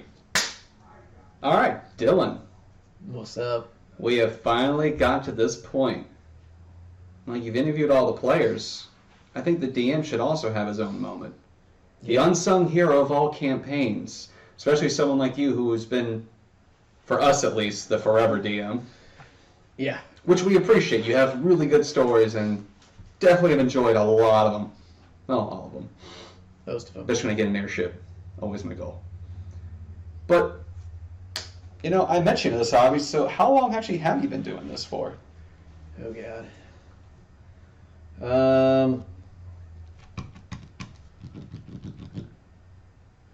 I think I really got into Dungeons & Dragons when I was a freshman in high school, so 15 years ago. Wow. That's when I really got into it. Some of my friends, we would meet at my friend's house, and his dad would dungeon master for us. And we started with AD&D. AD&D, okay. Yeah, he was old school. And started with AD&D and played a bunch of games with them. And then my local game store would do encounters for 4th edition, back before 5th edition came out. And so I played a few encounters at my local game store, and then also I was in a Monday night campaign with one of the store, not owners, but salesmen, and actually it was like their main manager.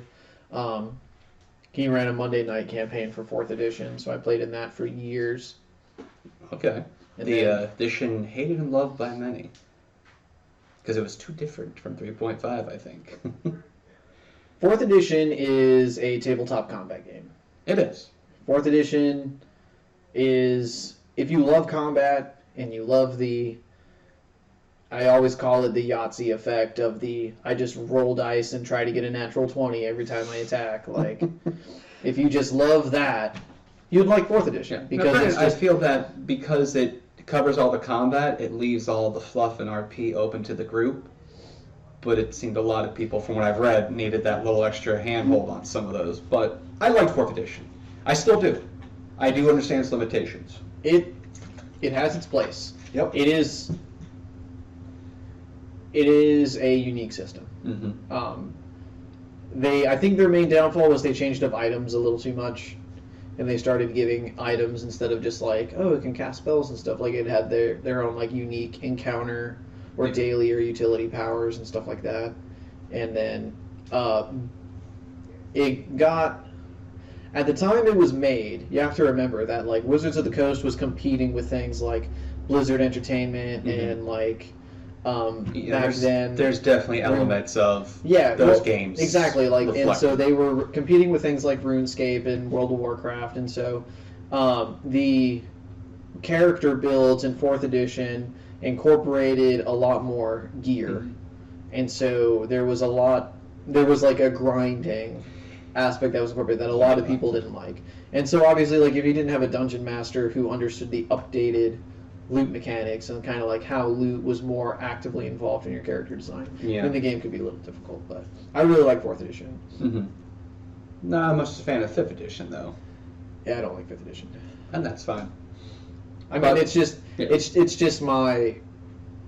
I feel like it's a great introductory system. If you're going to be playing Dungeons and Dragons or a tabletop game for the first time and you want something simple and you've never heard of Tavern Tales, then 5th edition is a great start. That's fair. Just like 4th edition, it has its ups and downs. But of them all, I'd prefer 3.5 or Pathfinder. Which are very similar, because when 4th edition came out, Pathfinder's one that was, no, we like 3.5, we're going to make our own version, which actually did fix a lot of issues with 3.5. Not all, but a lot, in my opinion. You call them issues, I call them mechanics. But yeah. I don't know, I'd play 3.5 over Pathfinder, personally, but a lot of people like Pathfinder for the, like you're saying, like the updated mechanics, but not to mention, I mean, and we mentioned in my one-on-one, there's certain classes that are found in certain systems only. Right. Like I would love to port some over, and this is because I'm playing the Alchemist, a very unique version of the Alchemist I've seen out of all their fictional and not tabletop, but well so the PFSRD Pathfinder standard rules document is based off of the 3.5. I noticed that, yeah. And so a lot of the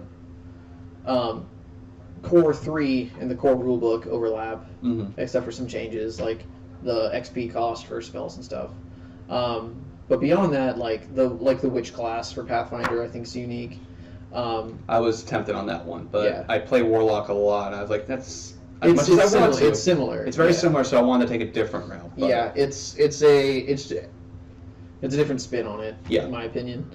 But yeah, I've played all kinds of different systems. I've played Tavern Tales. I've played most of the White Wolves, like Ultimate Werewolf, Vampire the Masquerade, 7th Sea.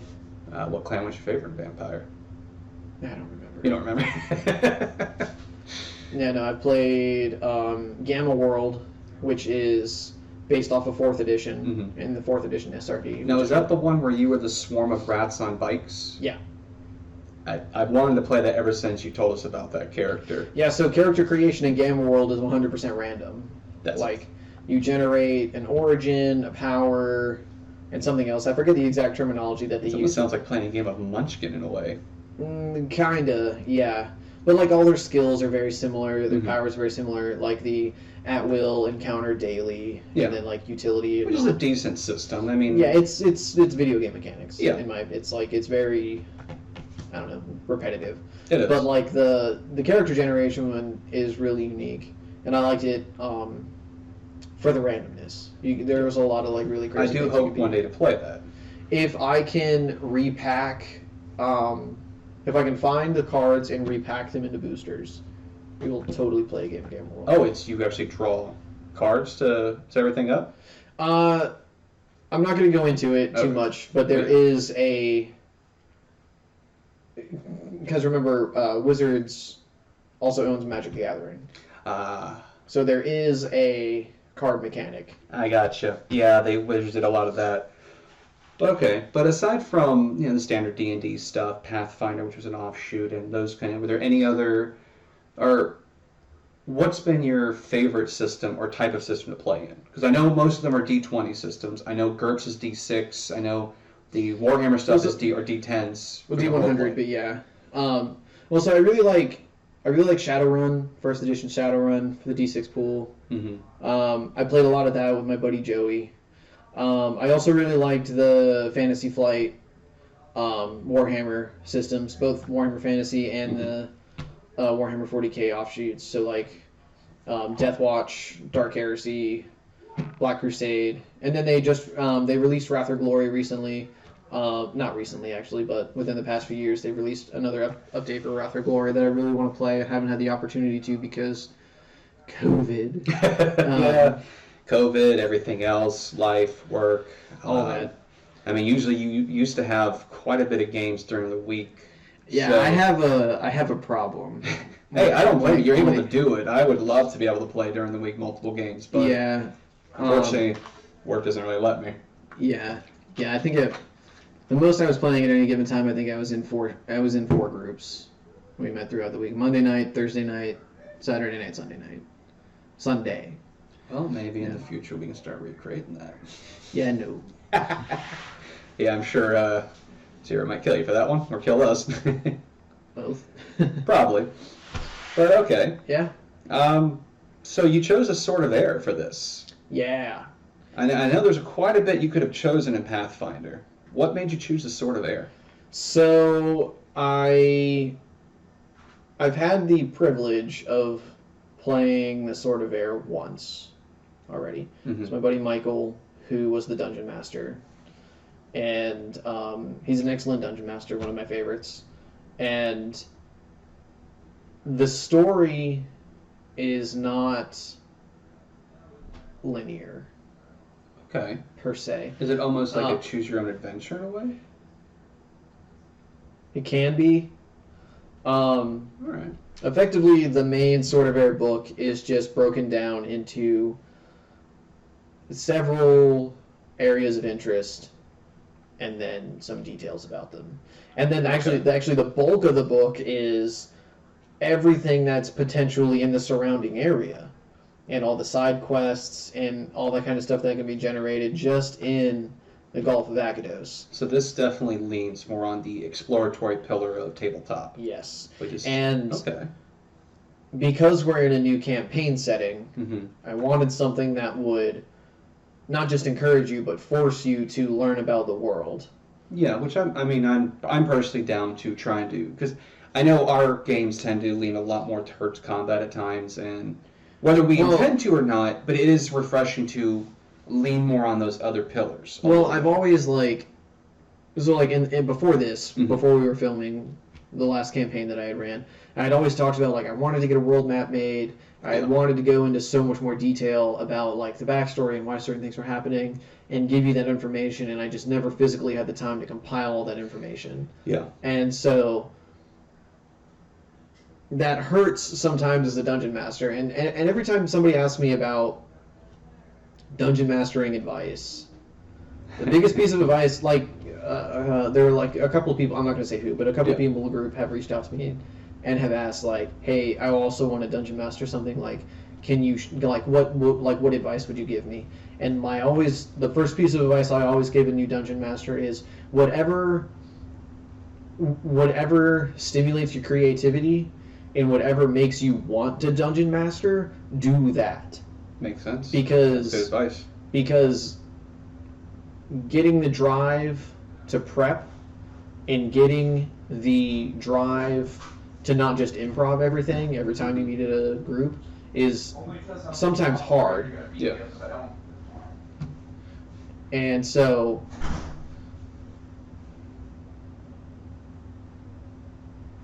I lost my train of thought. Yeah. All right. So when you advise dungeon mastering, right? So lean on what you like about it. Well, lean on what you like about it, but also whatever encourages you to dungeon master. Yeah. Pursue that, because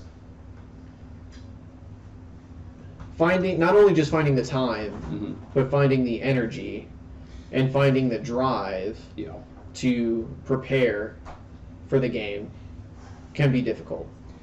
So I hear that. if you, and it's hard to like, especially during the week, everybody is so busy. Everybody has their own schedules, and to be the person that is the glue that holds the group together, it's exhausting. Especially when you have two players constantly hounding you about stuff.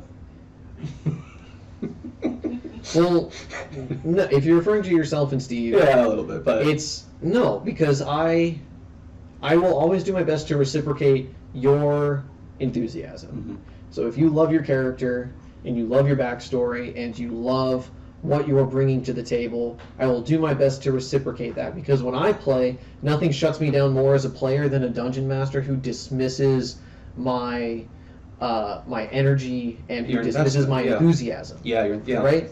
Who tries to shut me down when I want to role play, or who tries to force me to role play when I'm trying to dismiss the conversation. So being able to read people's energies and being able to like empathetically understand what a person wants from the situation is in itself a skill, Yeah. and it's something that most dungeon masters should learn to do, in my opinion. And it takes a while, because as someone who has It- done a it little takes- bit, it of takes nowhere near skill. as much as yours, but Yeah. I love the world building as a DM. I love doing that. I love just like you said, building a world, the map, like the one behind you. Yeah. But there are different types of players. Some players like the combat. Some players like the lore. Some like the exploration. Some like just the social and talking. Yeah. And when you have that mix, it can be very difficult to keep everyone who being invested into the whole thing. Right, and it just takes a lot of patience and control, and you don't want to cater to one person's enthusiasm to the point where it's distracting from the rest of the group. Mm-hmm. So it's a delicate balance. Yeah. It really is. But getting all back to your original question, the reason why I picked the Sword of Air is there's so much potential there for world exploring, Mhm. and there's so much potential for learning about this new set. And this setting is incredible. So the actual Lost Lands book, compiled by Bill Webb and his associates from Frog God Games and Necromancer Games, has only been out a few years. I forget the actual date of publication, and I'm sorry, But yeah, it before that they were all isolated. Not isolated is probably the wrong term, but they were all separate. they were encounter basically like paths and adventure modules paths. here and there. Yeah, they were kind all- of like the Yawning Portal brought all these classic modules together in 5th edition. This Yeah. was more of, hey, these could go together. Let's Let's bring them in. Yeah. And so there's a lot of you know what I'm talking about when I handed you your character folder. Oh yeah, I mean just The- the stack. I mean, The deities and demigods section alone is like Yeah, what, 30 I mean- pages. that's a lot of info, but still, it's nice to have this. So this way, we don't have to pester you. Hey, Well, it's Dungeon not- Master, what's the god? Well, you know, It's not. I wouldn't call it pestering. I think pestering Well, is. I say pestering because I know there's a lot on your plate. I know that you're balancing everyone. You're balancing the world. You're balancing what you have going on behind the screen. So I say that, but I agree. It's not pestering, but it does help to have the reference material. It's just there's. Like it's a world full of potential, Mhm. is what it is, and I'm excited to bring you guys Oh, yeah. into the world. So I've had the pleasure of playing it once. I played a Knight of Coin, which is an archetype of Cavalier Paladin, Okay. and I had a lot of fun. Incredible story. There's a lot of potential for the Dungeon Master to add their own elements to the story as well. And so, given the situation of I have 7 incredible players that I've been playing with for years now, who all want to bring a powerful and unique and exciting story to the game, I wanted a story and a module and a system and a setting that can bring all of that together and produce quality content. And I think you definitely picked the right one. Yeah. Like I know you told us how this is kind of an alternate history from our own, where It's instead of heavily Romulus, influenced. Remus, Right. and In this that case, alone it's is like, 'cause I'm not a history buff, but I did enjoy history class quite a bit. And, I mean, that little detail alone is already neat to me. The fact that the Norse, the Egyptian, the Greek, the Roman pantheons are, that's the pantheons of this world. Yeah. Right? I love the D&D pantheon. I love the Traveler. I love the Raven Queen that was added in. I love the classics, but this is refreshing from the player end of it. And that whole world is... Well, there's also... They've also incorporated some of their own deities, like Tsathaga, the frog god, is in this story. Another reason why I picked this one. I like it. There's a lot. And I just want to give a big thank you to everyone, real quick, at Frog God Games. Yeah, definitely. For letting us use this. I also want to give a big thank you to Michael, who's been helping me every now and then kind of prepare. I'd shoot ideas by him, ask him kind of how I would tie this stuff together, and he would give me some suggestions just because his depth of knowledge of the setting is far superior to mine. And it's definitely something to look forward to. I'm excited for it. Me too. It's been a big project coming. Oh, yeah. Yeah. I do have one last question for you. Go for it. When you played this, did you actually get the Sword of Air? Yes. So my character did wield the sword for a while, and my character did the thing, and I don't want to spoil it. I'm already getting some dots already. I will go into more detail about that if you guys survive. If we survive and we find it. Or if we TPK, you tell us then. No. You gotta earn it. There is an obituary in the back of this book for a reason. All right. And I think I've talked about that a little bit. You did mention that before. So in the back of the campaign book, there is an obituary section, which is there's not like a whole Excel spreadsheet worth of information, but it's a it in itself is its own Easter egg to how difficult the campaign is. The very first chapter of the book, The Engineer and the Monkey, is... I'll explain more of that tomorrow. I look forward to hearing that tomorrow now. In that section of the book, Bill talks about the complexity and ingenuity that went into some of the key locations and how seasoned veteran players fail, and yet there was a single child who finished it by himself. Okay. So there's... Looking forward to that. Yeah, I will... When you guys earn that explanation, I will be more than happy to crack the book open and go into a little more detail. All right. Well, there's no other part where I'd say let's bring into the world, but you are the world, so... Yeah. Then, see you in episode 1. See you in episode 1.